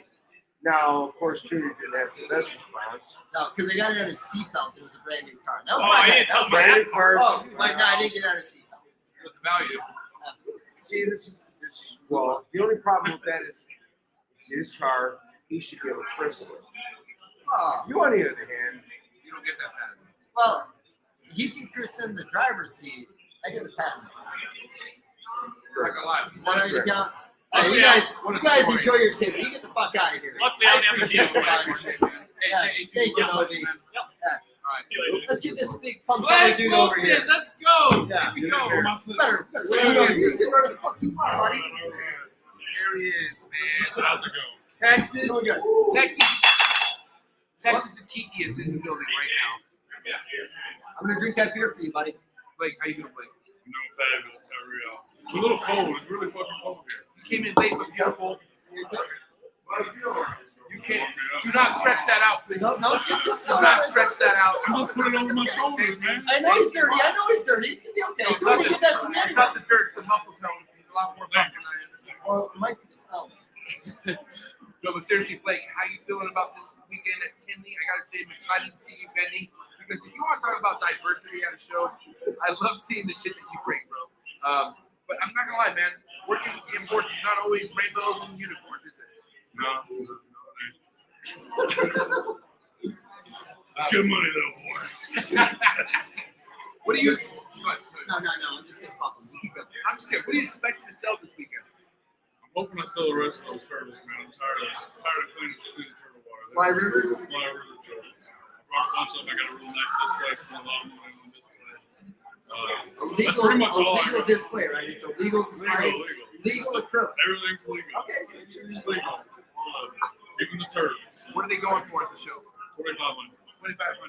Each. Now, this is the last one. The last one we're bringing in. I've brought in over 200 in the last 2 years. And this is the last one we're getting. I'm not getting it. So there's 5 left. They're here at the show. I've already sold one today. There's one thing about Python getting you do it, player, is let you buy some Fly River turtles. You recommend that? well, here's the thing. It's the closest thing you'll ever get to a legal sea turtle.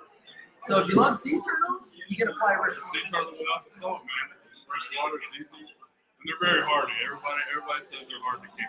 But you're just bitching about the water. It's a lot of water. I mean, But like, meaning like, talk about how frequently are you changing the water? Like, well, that's so it's different with all the ones I had. So I had like 100 at one point at the same time, and I was keeping them in a pond. You know, different. No, they have to be individually housed in the pipe. And so I had to change the water. I didn't have filters on all the totes, so they're in these big stock tanks, and I have to change the water. Every 3 or 4 days. It's dirty. But if you have them, if you just have 1 or 2, and you have an aquarium, your filter's going to clean it. So I have some in my house that are filter in the aquarium. That's different than the ones in the barn that I'm having to change the water. we had Potter on not too long ago, and I was asking about the whole permit thing. You're coming into this show with a bunch of diversity as far as species. How are you dealing with having to have the permits and whatnot for these animals? Did it go pretty smoothly for you? Yeah. They made it a lot easier than I was expecting. I was a little worried about it, but Yeah, because I think a lot of people who aren't even here are worried about it. You know what I'm saying? So I wanted to ask somebody. I think people had the wrong impression of what we're doing. So it seems I people think- were freaking out about the wrong things. I think it's not really that big of a deal. It's probably a good thing. Yeah, when you tell here's the thing. People got people riled up over nothing. We didn't know it was gonna be a big deal. People started calling their vets up. Vets were saying it's gonna cost $700, $800, $900 to get an animal like that. People panicked. People were thinking individual animals. Oh, that's individual exactly species and all this. What about this? Some people have the idea of fly rivers. Like, let's talk about it. Yeah. He has a diet. I want diets, but what's the dietary? What's the setup looking like? They need a lot of water. They get big. I mean, they're going to get like 20 inches. They grow slow though. So I mean, the ones I have are about like 7 inches. So they'd be good in like a 100-gallon aquarium. It needs all water. They don't need a basking light. They don't need anything other than water. That's all they do. They swim around in water. They got high pH. That's pretty much it. And you feed them the fruits and vegetables. And they eat a little bit of animal protein. You feed them Missouri tortoise diet and Missouri turtle diet. Most of the tortoise diets are the lower price. So I don't want to get into details, but that's a harder pellet. You just throw them in the water and soften up and they're taking it? They take it right away. You throw them in the water and they go up and they eat them. Okay. Those supplements, anything like that you guys know I mean, I about? give them fresh fruits and vegetables and stuff like that. They like tomatoes. They like apples. They like fish. I give them like blue anchovies. Any fish that is low in vitamin A is good. How about this? Let's switch it up a little bit. I think so. Who's this guy? What's up, man? Michigan, Florida. The one time I go, I get to party with him a little bit. You didn't get to party in Florida? Midnight, I didn't hit the ocean by midnight like you. I was in the ocean, but. You mean well, though, right? And next time, there's always be another Daytona, so there's not a I'm going Daytona. next time. I need to go. I want to go. I've only been the one time. Oh, yeah, they just put the deal out this past week for vendors. I saw that, so I'm like, now I go. Hotel, yeah, the voucher. I'll send you the link. $100-something? Yeah, $134 a night. yeah.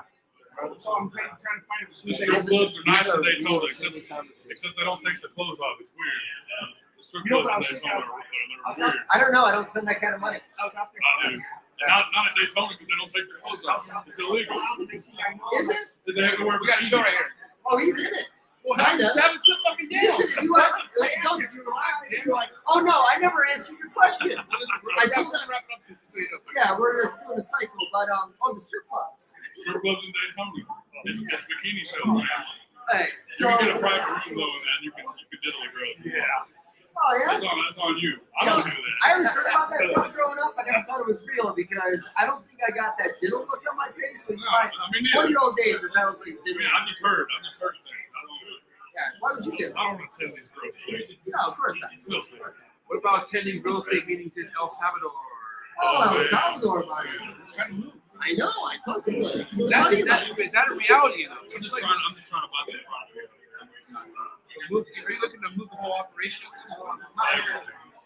Do you keep it going in Texas? If anything else? Yeah, I mean, I still got all my stuff. A lot of my stuff gets in there. I don't like it down there. We're live right now, buddy. Give me 1 second. You're Well, ready. you get my ear. No, we aren't. I just put like a little farm down there and be able to keep all lizards outside year round. And be able to produce a lot more and send them back up here. Well, you were able to produce more than 10 minutes, and I fucking told you. And more than 10 ounces worth of semen. That's right. That's all you did. Hey, listen. Blake, thank you so much. Make sure you catch You him got at his somebody else booth. like You got this. We're gonna get this guy. We're closing it out. Nick Bonner. I want to go party. Here's the Get jacket. the fuck careful, buddy. I love y'all. Stay black. All right, here we go. Shoot down one here, Dave. All right, who we got here? Who is it? Introduce me, go. Love you, Blake. What's going on? You're live right now. I want to go live. I want to be famous before. Tell me. You're here right now. What's up? What's up? How do I continue? Oh, I love it. Yeah, I'm from Illinois. I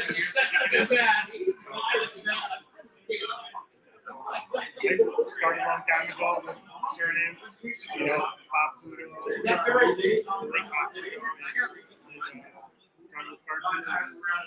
They bought pythons and I just did the retics for Sal. So you got retics with Sal. Oh, Sal. Oh my God, that guy's fucking OG as fuck. I gotta ask you though, how do you feel about the retics? Since that's something that's, I sold. I freaked out. I sold all my maintenance because I was scared. So how do you feel about keeping animals that not everyone can keep first off, but something that people aren't even able to manage at this point? Not everyone. Right. I always get it that we're always under attack. We're always under war. I was gonna fight the war about fighting the logs. We're always under the run. It's always on us. That's the way I feel. We have a pretty good genetically colorful collection. It's a smart collection to have. We don't have a lot of doubles and triples, so it's a good size collection. Genetically colorful. Well, I gotta ask you. I'm dying. I can't help but tell anyone who's new to this how important it is to come to a show like Tinley. So what do you have to say to anyone who's been in this game who's never been to Tinley? What would be your advice to someone out there like that? Well, this is one of the best shows. I've been to every show there, every Tinley, but I've been to all the big shows. I've been to California,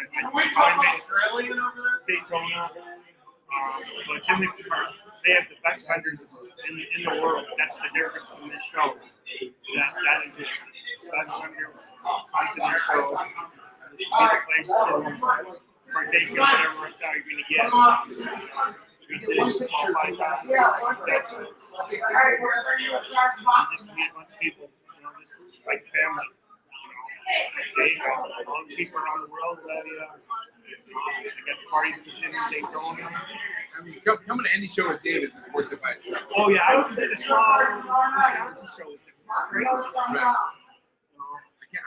I can't believe how good he is at helping working with autistic people. Oh yeah, that's fucking throw it. There's an autistic guy here, and he's almost ruined the podcast, but Dave was able to keep it under control.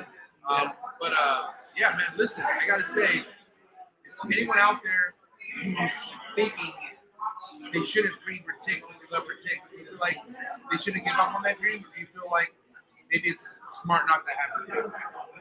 I'm always gonna like to breed ticks. You could be smart about it. You can get smaller genetic snakes for them. There's tons of morphs out there. I have some pretty little snakes that are pretty small, friendly, pretty easy to take care of.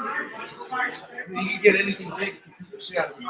Yeah, you can get a big super dwarf. You can have a small mainland, so it's pretty cool. You can create your own monster. Big breeders, they like feeding their stuff, so it stays small. Smaller than super dwarfs. All right, man, listen, good chatting with you. Hey, guys, if you have your ticks, don't give up on your dreams. Look at this guy, he's doing it. All right, take care, man. Look at Bill. Oh, my God. Finally get to be on your podcast, man. I feel cool. You failed on that one. Yeah, no, that was you. Oh, no, that was fun. We all love in the lobby. By the way, buddy. It's nothing but love in the house. Good job on handling the autistic guy earlier. That was fucking great. Well, he might listen to this. He's actually really nice. What did I miss? No, but he was impressively punched you. Well, that almost got me like, whoa, but he wants the not box. America. So apparently there's going to be a boxing match tomorrow night. He has to fight on the box. That's grabbing. Why they going to grab him? This is what I got. Yeah, because I love the shit out of that guy. His breath kind of smells like vomit. He recurs. For sure. Guys, remember in these very moments, this is recorded from over here.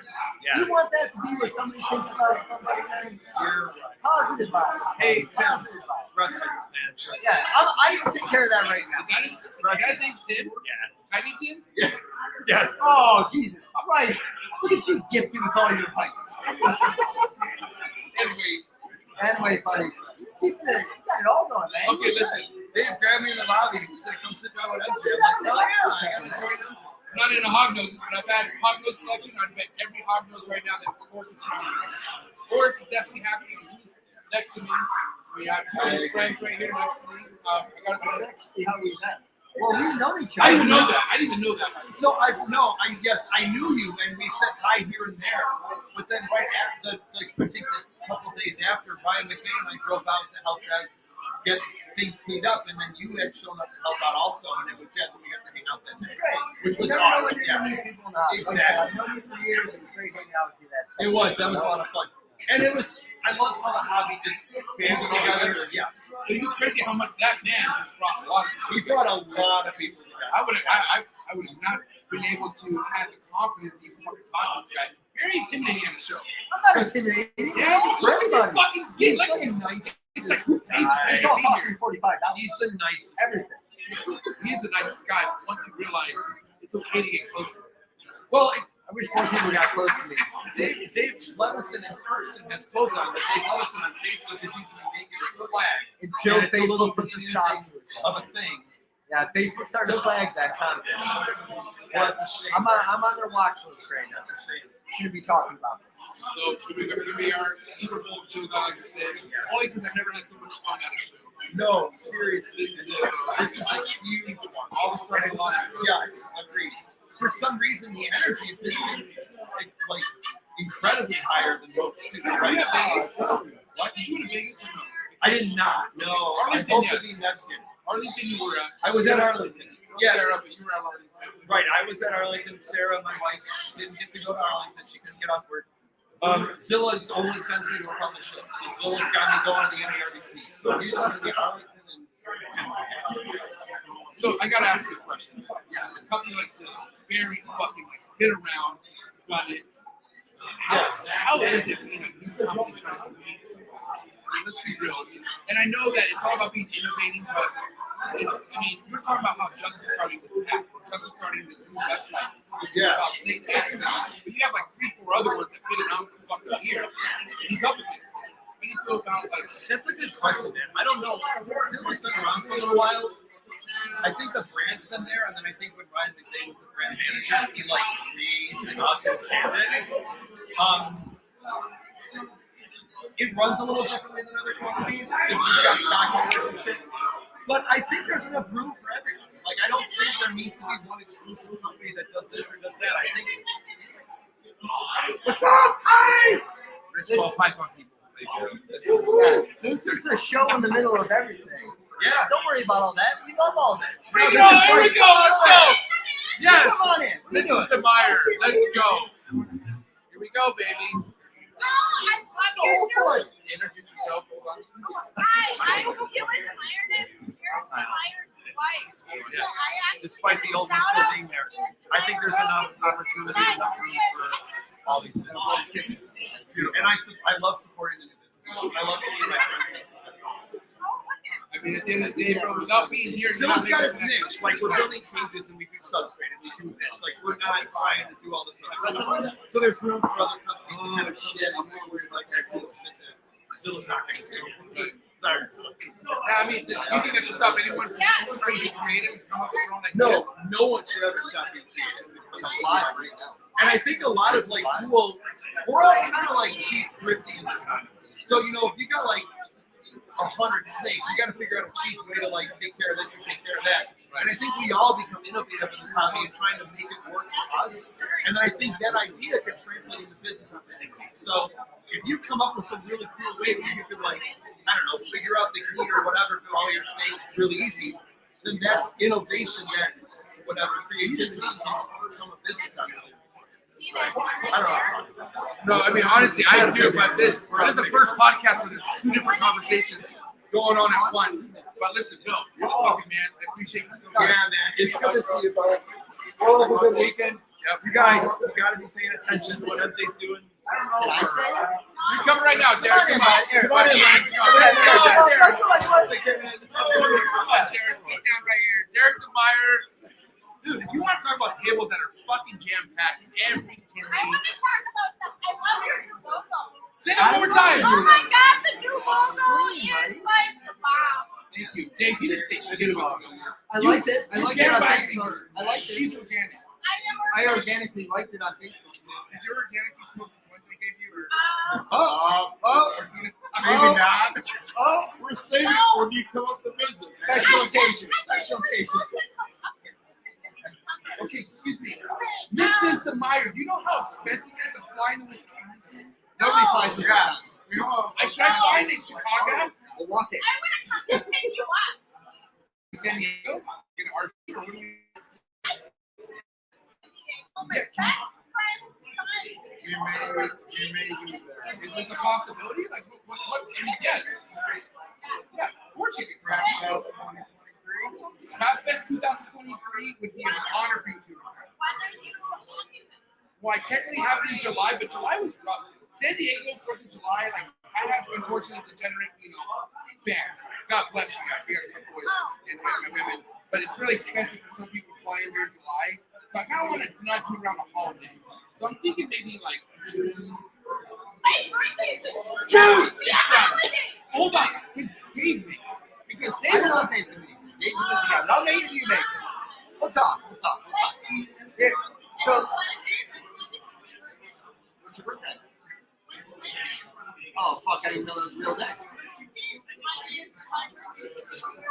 Oh, I was going to say 15? 13. So, I don't want to be an asshole. Can I talk about it? I love you. So, Garrett, it's a day early, but happy birthday, buddy. Facebook gave me a reminder today to say happy birthday tomorrow, buddy. 32! Oh, sorry, my bad. Buddy. 28. Oh my God. 20 of this got gray right here. The whole iPhone game keeps you young. Oh, No, no. Oh my gosh. God bless. I love it. Hey, everything's about a perfect balance, guys. I love to hear this. So,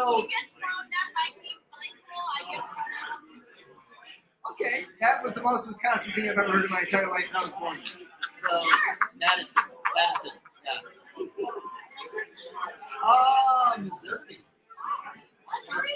Missouri.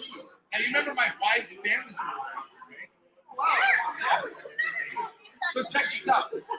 So Grandpa Jay. You want to know who Grandpa is? Grandpa's stupid loaded. Not that I married this. I'm just saying. Her grandpa was the one who invented this smart machine. Ooh. Not joking. Yes. His name's Grandpa Jay, and he's in Wisconsin. I can't tell. I think it's Jane. Is there Jane? Yes. Janesville. Yeah, that's where they have the Reptile show. Oh,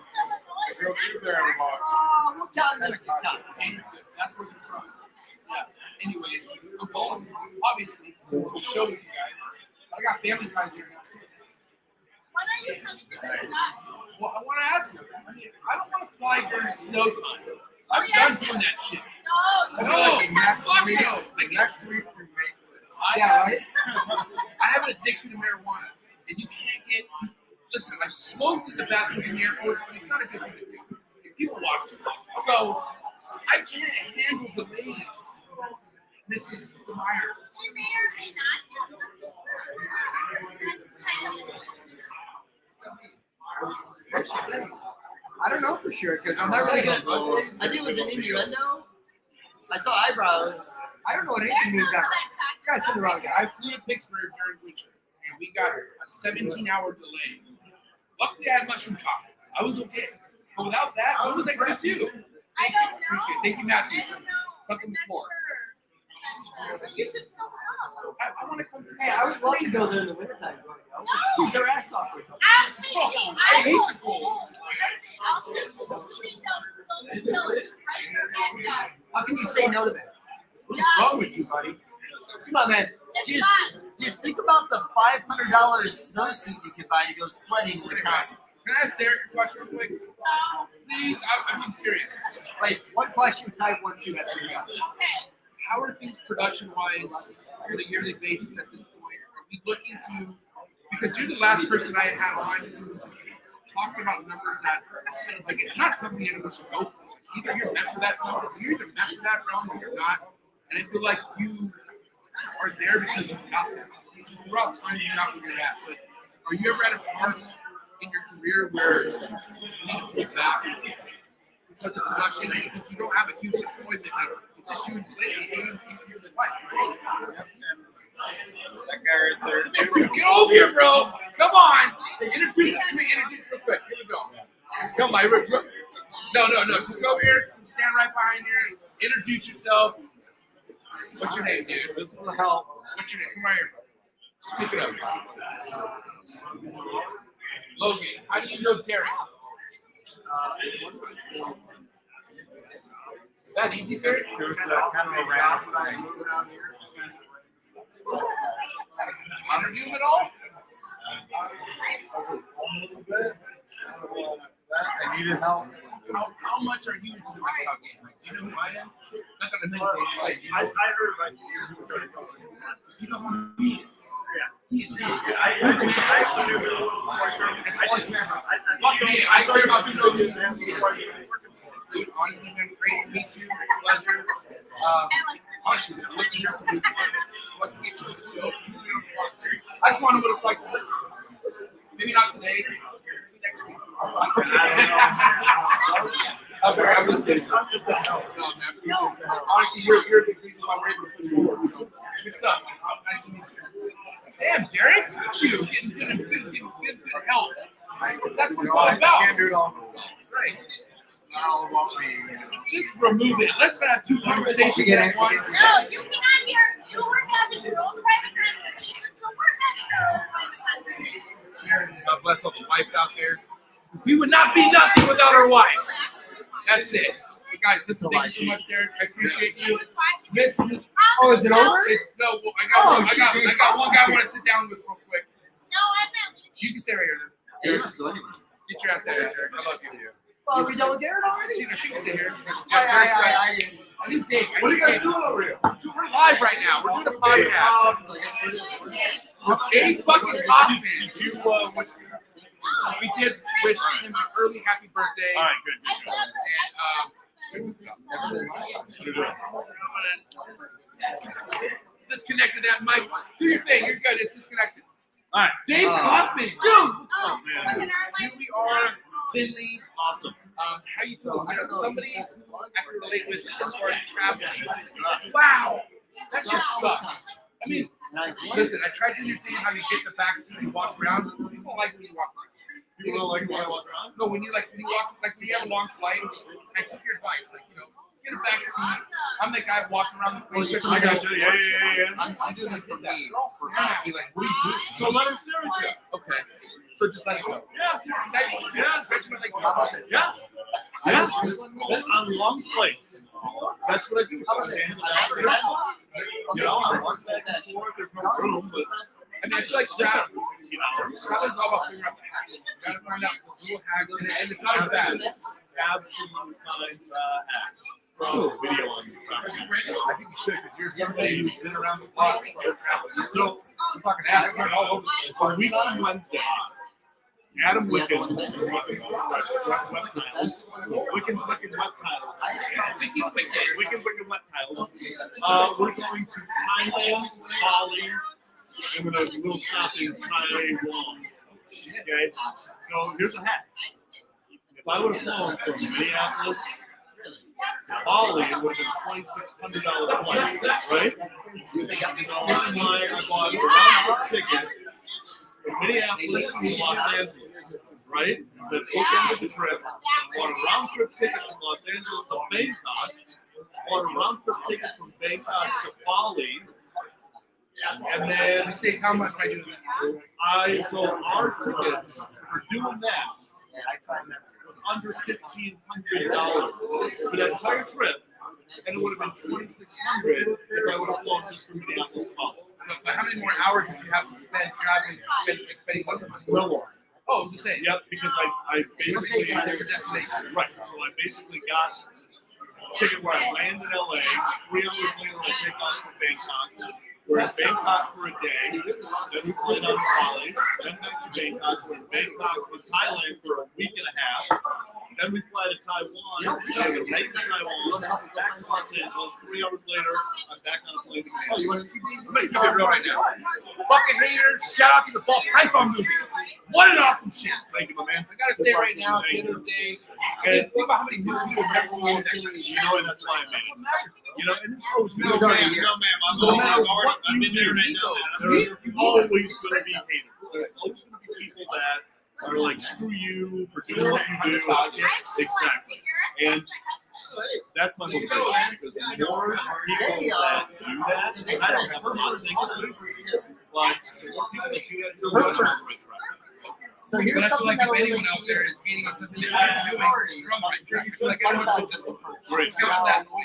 And then, we're talking about shit that you've had to prove out that you're trying to prove yourself. You've been around this shit for a while. And I'm talking not only about traveling, like all the shit how much sacrifice.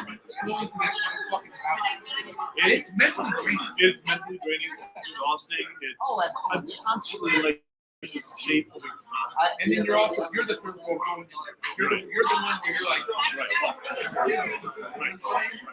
but listen, Dave, we're doing round 2 of the We gotta do We're it. gonna make it happen. We gotta do it. Rest of your weekend. Thank you. Appreciate it. God, Dave Kaufman, ladies and gentlemen. When is this airing? Right now, it's live. Right now. Good night, everybody. We're gonna wrap this up with Canadians' finest, Canada's finest. Get over here right now.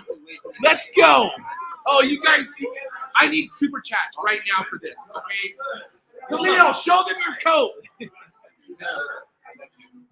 you too. But I will let you do the fast.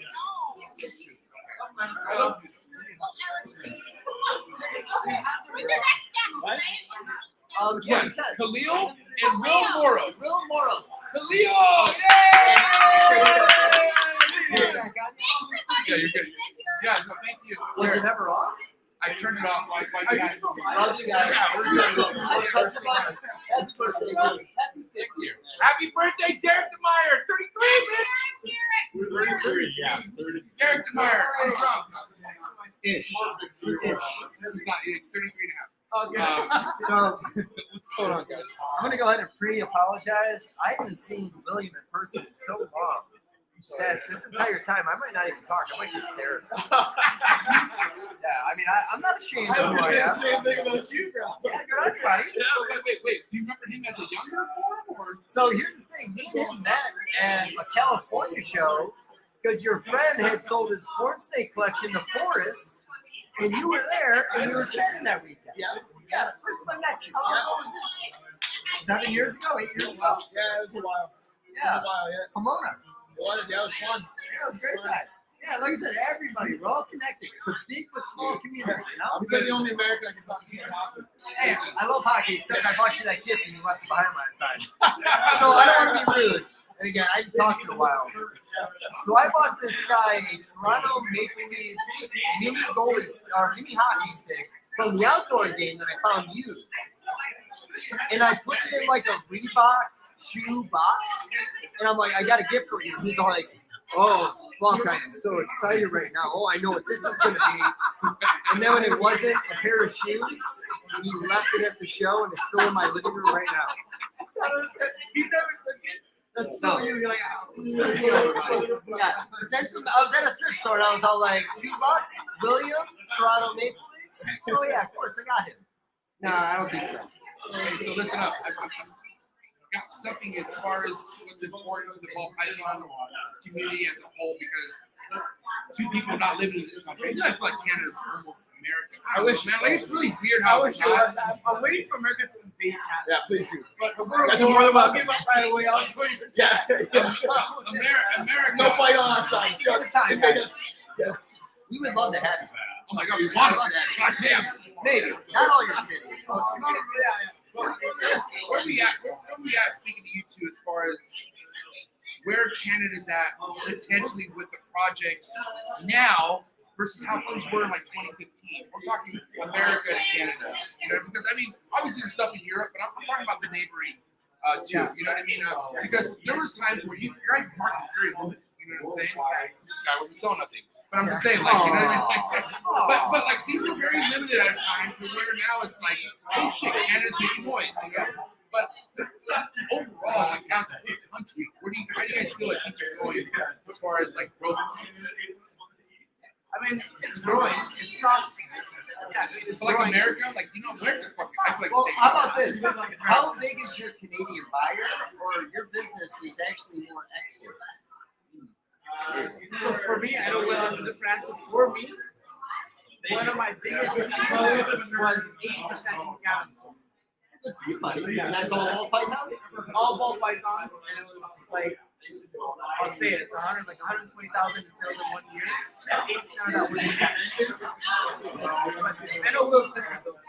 Oh, Will's okay. Let me tell you how much Will's different. Listen, you want to know who Will is? Meet his parents. Legendary. I was a legend. Fuck. But listen, one thing I want to talk about real quick with you, Leo, is you got some people who've been in this game who like to label ball python as a potential pyramid scheme. Like it's painted beautiful, but shit can happen. And what I mean is like you're somebody coming with businesses that you own when COVID hit and shit. You went through a drastic change in your life with keeping ball python. Yeah. And do you feel like ball python was able to keep you like still afloat? Or, I mean, do you feel like, you know, that had really no relevancy towards like you having to go through what you went through as far as your business? Like, meaning, like, do you feel like your ball python could have been enough? 100%. No, I lost 4 of my restaurants with COVID, right? I lost like all my sales. I was stressed out. Even my landlord, I read the house. And he's like, what's going on? I'm like, oh, you're really good. I can pay like 4 months. I'll be good with rent, like my expenses and everything. And then 1 month, 2 months, 3 months, okay, we're closing all the restaurants, we're going to close the leases. And I looked up all pythons for like almost, now I'm on my 3rd year. Only strictly up all pythons. Strictly up all pythons. And this is, I went literally from making like 6 clutches and COVID 35 clutches. And 35 clutches, I survived. Now, mind you, let's say the restaurants were still up and booming. You wouldn't have sold those ball pythons. It would have been a different story. That's the thing. When you gotta sell, exactly right. When you gotta sell your stuff, it's like I need the money. You gotta choose between keeping these projects or you know. Or is that a scary aspect of Harlem? Like if you like, let's say you like, you know, in his case, he had businesses, he had amazing ball python collections, but like, you know, shit happened and he had to get money how he had to get it. But he's nationwide. Like, if you look at your collection and build it to where like you can get away stuff like that. How about this? If you're gonna invest in something and you have no faith in it working out, don't invest in it. You guys invest in something you have faith in. I always talk about it. William had a direction. No, I can work in your splash, buddy. I'll buy you a little more. Okay, that's good. They don't sell this here. So I made a comment about William. And, you know, this really goes for everybody. You don't know when genes are going to be relevant. You brought up the paint project earlier. Nobody cared about paint for the longest time. You came in with an idea. You started doing DG clown stuff. That was 2011. That shit didn't catch on for a long fucking time, and then it caught on. If he would have diverted off of that and went with whatever was trending in that moment, he would be as successful as he is right now. So the reality is, have faith in what you're doing, and invest in something. Push it. Unless you make a shitty animal. Take it. Don't rely on others to make a promote project for you. Do it yourself. Well, hold on. Oh, no! Hey, what do you think about boner pills? Yeah, tell me about your boner pills out there. Oh, because he's in a medical field away. Oh, you're a medical field. Yeah, speaking of jacket, hello. I was thinking of his shoes. Are those even shoes? Why do those socks sound like a heel? It's like, yeah, I've never seen anything like that in my entire life. You want to like tilt up so we show everybody? Please show them. You just tilt Put it up. right here. Put it right here. Put it right here. No, right here. Like right here. Oh, sit down. Know your limits. I got this. Got this. Look at this, man. Hey, it's just literally, it's like. Nobody has to be flat. They have to see it Oh, flat. stand up. Bend your knees. Bend your knees. Stand up. Stand up, Jill. Put a super chat if you want to see a shoe. Right here. Put it stand up. Yeah, right here. Yeah, you got it. Yeah, that's it. Captain Morgan, the fuck out of that thing, buddy. That's a soft ass material, man. Is that even keeping you warm? That comes with the health cost. Oh. what do you call Fishnets? Fishnet shoes? They're like, oh, they're water shoes. Water shoes. Okay, listen. Yeah. True or false? One of the most anticipated tables to be at, Straight Fire Reptile.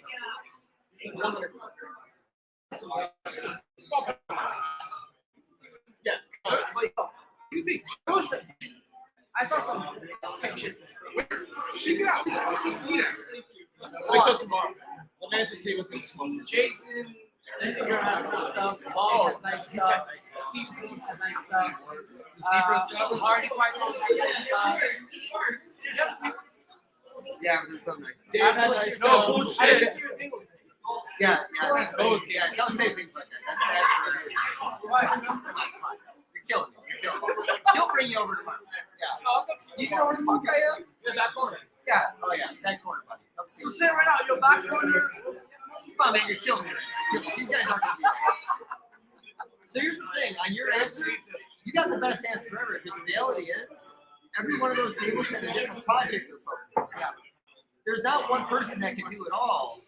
So there's a million tables here that have something worth seeing. Yeah, 100%. It's hard. Everything's hard.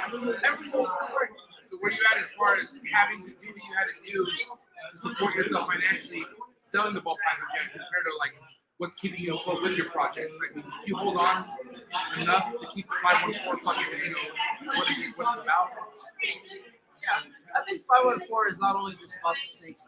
Like not like in a cocky way I'm saying this, but no, I feel like you're right. There's way more to do with how I talk to my friends in it, the quality of it's who you are. Shout out to Sam. I want to say shout out to Sam.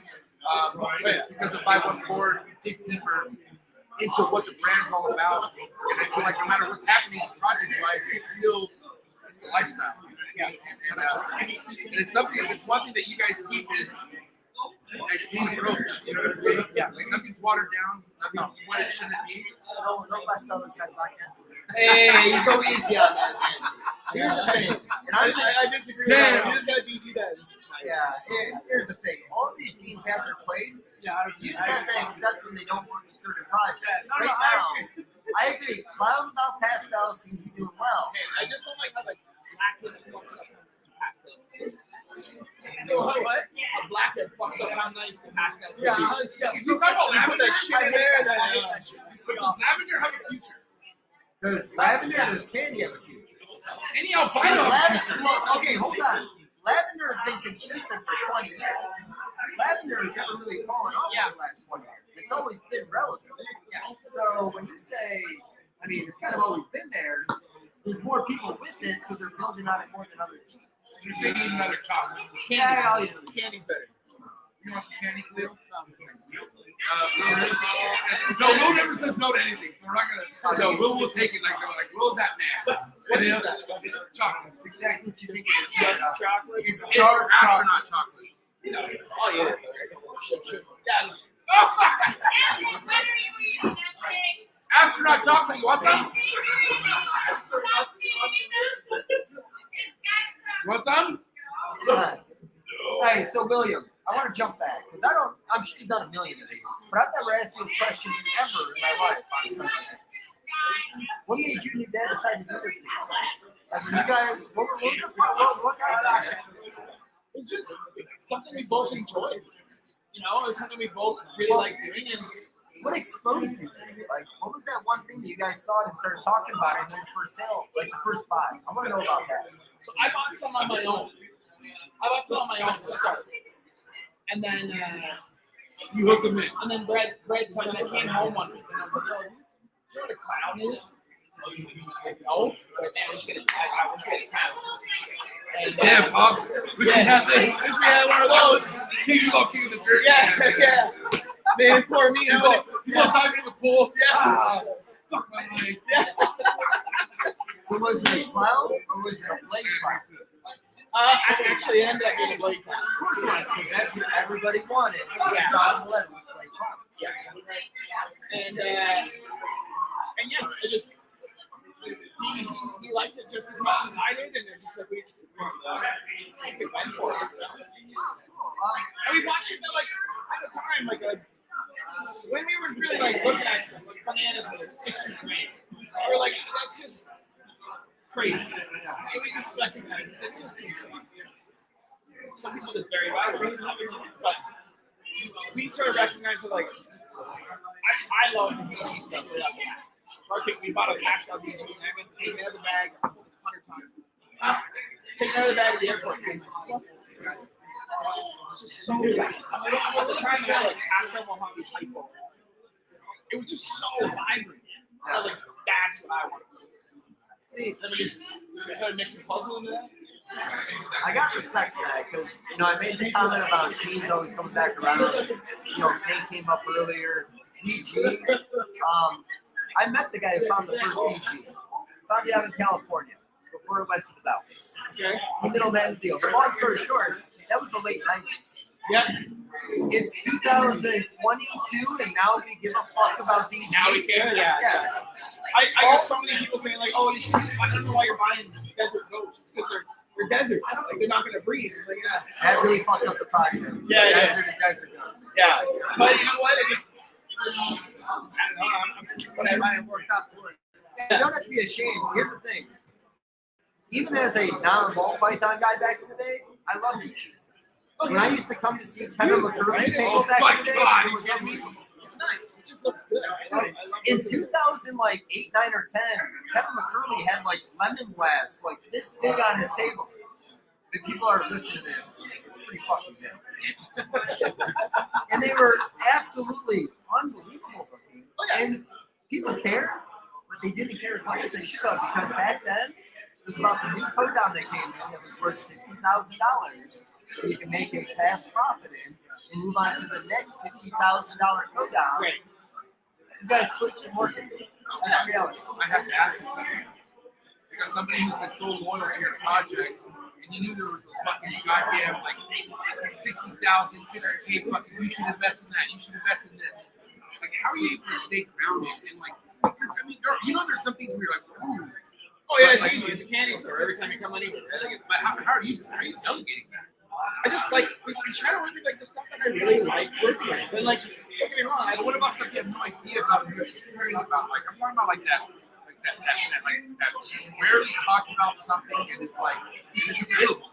You know, like it's like paint, right? Come on, paint, right? Like a paint project's like I'm not saying paint itself, but an idea like paint, like. Yeah, how do you know when you should fucking dabble in something?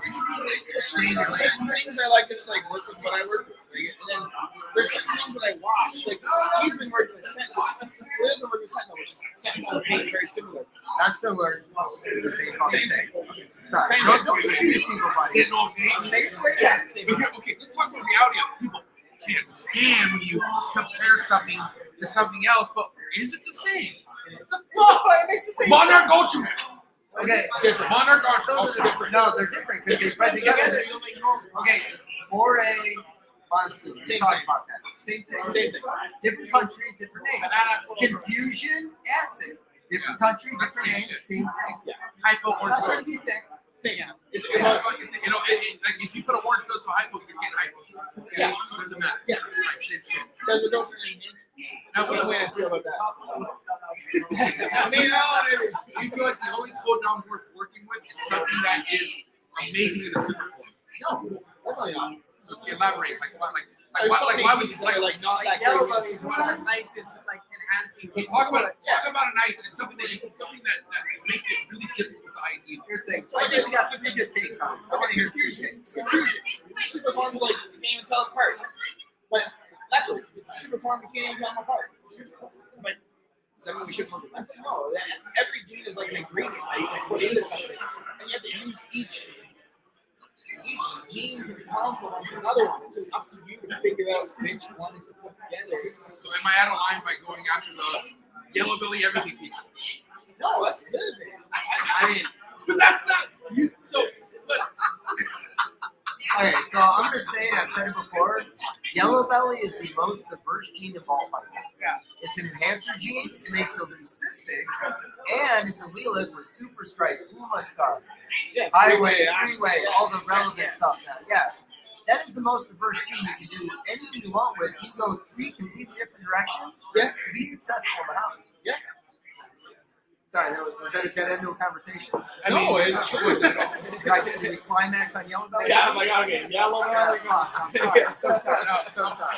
I want to talk about some of the most highly respected youngest coopers in the game. Yeah. Which would be people like you and Leo, seeing what it's going to be like for the older gentlemen. Like, you know, everything you were talking gets passed down, right? And what I meant by that is, how do you guys feel about these bigger companies doing franchises?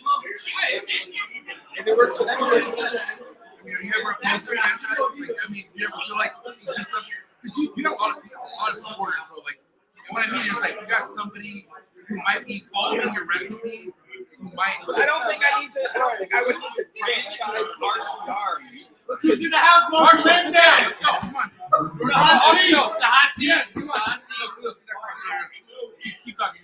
I don't think I would want to franchise RCR. I would rather just really work with the people that are really supporting us.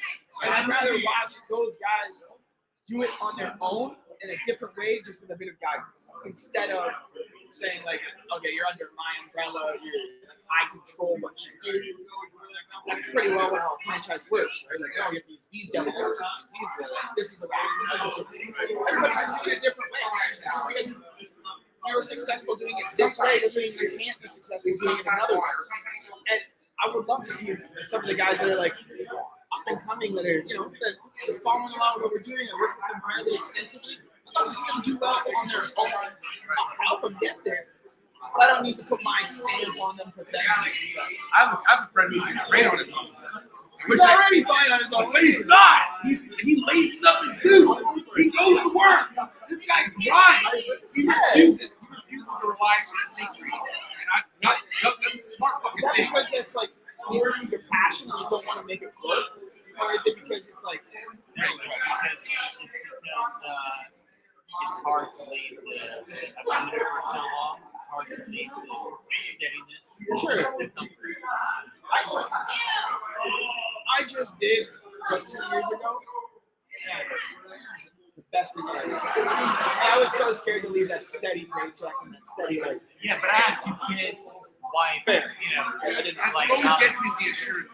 Yeah, because these kids play sports. They're fucking active.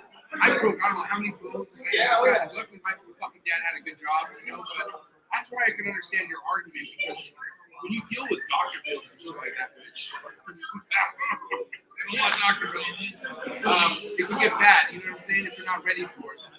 But I feel like fuck doctor bills, Marshall. Like you can make stupid money, bro. Like you could literally buy a hospital. No, that's crazy. But like, who knows? Maybe. Okay, hold on. Actually, no. I take that back. Let's say Marshall would have went all in. When did you first invest in ultra milk powder? When was that? When did you produce your first ultra milk powder? 2016. Let's say this motherfucker went in all in 2016. He could buy a hospital by now. Dummy. Okay, well, at least a portion. I don't know what a hospital costs, but I think they're like horses for sure. He's a car guy. I'm just saying. But listen, I can't argue. I don't have children, so I don't know what that's like. But I knew my kids were taken care of. I could wake up every morning and go to work.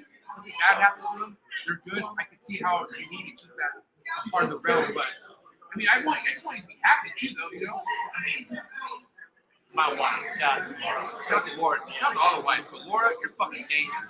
Like, I wouldn't feel good without her. Bro, Laura, did I say how gangster of adaptation is? Bro! I'm sorry. No, you can't say that. I'm sorry. Never mind. Take it back. It's not. It was CBD. CBD. It's for muscles. Anyways, yeah, I'm just saying, how is it any girl out there or man that's wanting us to keep doing what we're doing? Without that, I feel like I can get fucking. So real quick, I gotta ask you, somebody invested in Ultra Mill as much as he is, and we're talking about Monarch earlier. Why is there such a price difference? The Monarch. Well, okay, but is it that much of a price difference in your opinion? Or is it because of how new it is? There's definitely a rarity aspect, right? Like a Monarch there's not as nearly as many on the market. So it's a supply and demand. Supply is really lower. So that's Monarch higher. I think people really got to stop comparing Monarch and Ultra. Stop comparing. They're not the same. They're not the same. They're different genes. Not the same. No. In my opinion, they're different genes. And it's up to you as a breeder. Figure that out. Take the gene that you're working with and make something cool with it. Look, the ultrasound stuff, it works fantastic with it. It works with dark stuff too, but I think that ultrasound is going to work really well with the lighter colored stuff that flushes out, so there's tons of purples. Or if you get one generation in the dark, it's the ultra. Yes. Kind of either have one run up there, so I have no dog in this fight. But I think that the monarch stuff is going to give you better contrast longer term. And it's going to work well with the really dark stuff. It's almost like a T-positive desert dose. Right? It's almost like a T-positive teacher. It gives you like great contrast. But they're not the same. No, they're not the same thing. And you gotta make that fucking clear. But everybody has this thing of a because only because what they have. Right? It's the people who are like, oh, you know, like people who went all in with Ultra Male and they see this price difference. well, they don't want to. Yeah, I understand. Like a lot of people, like Ultra Male, Ultra Male or Yeah, Team Monarch, Team Ultra. It's like, guys, why do you have to deal with what team? I gotta have both of them. Yeah. So at this point, what would you guys do if you were torn between two projects? Pick you sick bastard! I love it. What would you do? Whatever you love. Whatever you love. Yeah, what am I love? I work with Ultra Male now, but I think Monarch must life. I'm just not working with Ultra Male. It's what you do. Get what everybody likes. I like the lava looks. But I don't respect what Lavender does to DG. I'm gonna be honest with you. It makes me mad. Is the black head better? Okay, but that's not a fair comparison. Why? Because you're comparing a blackhead ultra. What about a blackhead monarch to a blackhead ultra? That's what he's saying. But an ultra male costs $350. And blackhead, I'm sorry, a monarch costs $3,500. Oh, So what does the blackhead ultra male cost compared to the monarch? And shout out to Rodney. They're basically the same. I'm talking to what they're not the same time, right? Because if you wipe the price and everything, you completely forgot about the price. Yeah, but you can't forget about the price. I'm saying don't forget about the price. Keep the price in mind. Keep the price in mind. I would myself buy a monarch and grade it to a blackhead. You would buy you're saying a monarch is better than a blackhead. A straight monarch? Yeah. No, they're very similar. But I can make. I have the ability to make a blackhead monarch. So but I'm saying, okay, so a monarch. What does a monarch male cost? I have no idea. 3K. An ultra male costs $350. So I don't see the I don't see the justice in this. That's all I'm saying. But at the end of the day, you have to do a lot. Okay, here we go. Hold on. Let's talk about when we're working with higher end projects. At the end of the day, you have to do a lot less work with Monarch. Like what I'm saying is Monarch. I feel like Monarch is an You can buy in at the same price. You can buy in the ultra male blackhead at the same price or less. Those are two different versions of something. I mean, okay, there's asphalt and there's gravel, right? But we want to talk about like take it to the next level, right? Like you got to see which we're not at. We don't know what Monarch looks like. Yeah, we do. Who has it? Sebastian from the showcase. Fucking Sebastian. Like better than Ultra DG? I think so.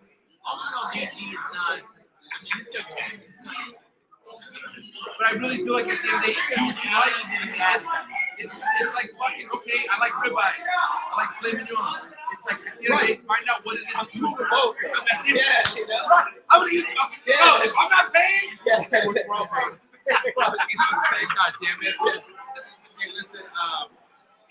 Overall, guys, hold on. Before you leave, one more question. Coolest reptile podcast in the world.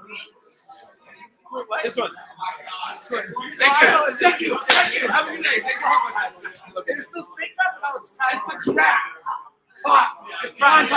Number one, ladies and gentlemen. All right, David Levison, let's go. We gotta close it out. Guys, we're gonna close this out in fucking nice fashion. Wait, everybody's walking away. You're calling me back? Yes, sir. Let's go. You're gonna sit there. You guys got that. Who's checking out? All right, Jay, come on. We gotta close it out. Are we done? No, Is it we're over? gonna close it out. Listen, ladies and gentlemen. This is all we have for this episode. I gotta say thank you so much to my new host on this segment. Co-host. We gotta say, I don't want to cry. I'm sorry, but I'm just saying, you're somebody who I appreciate way more than their co-host, which I just came up on. But honestly, man, just being able to go to a show, knowing that you're there, and the love that I get from you, and I just want to say thank you. I know that whatever it is I'm doing it right, because look what I have. I got fucking Dave Levison. It's a wrap. I love you so much. And guys, thank you again for tapping in, spending your life with us. I hope you guys enjoyed it. But party's just now starting, and we got to go attend it. So make sure you hit that subscribe button, that like button, drop a comment, and let me know what you're most excited about. Sorry about my bicep friend right here. He's from fucking Southern California. He's a Mexican. He's bicep. Now he's going to come over here and talk. Here he comes. You got to go. Don't do that. I'm gonna get it all out. So first off, Ted Podcast, best podcast in the world. Coolest podcast in the world. What's going on my new logo? We're gonna try it. The new logo is fucking sick. Yeah, that's a good job. It's very not for historic death. No, it's not for historic death. Jay, work on your shit, dog. Oh, damn! Oh my god! Yeah, dog. So like, really work on your shit. It's called being retro and it's a classic, guys. Go the fuck easy on the house. I'll give it 1,000%. You got $20 for that right now. Hey, Josh, I got Josh a long time ago. You got $20 for that comment. You got the money for it, dude. Oh my god. Shit. Hey, I'll talk to you again when you do that. Thank you, everyone who tapped in. I appreciate you guys so much. Make sure you drop a comment. I'll catch you guys tomorrow, 3 o'clock Eastern Standard Time with Random.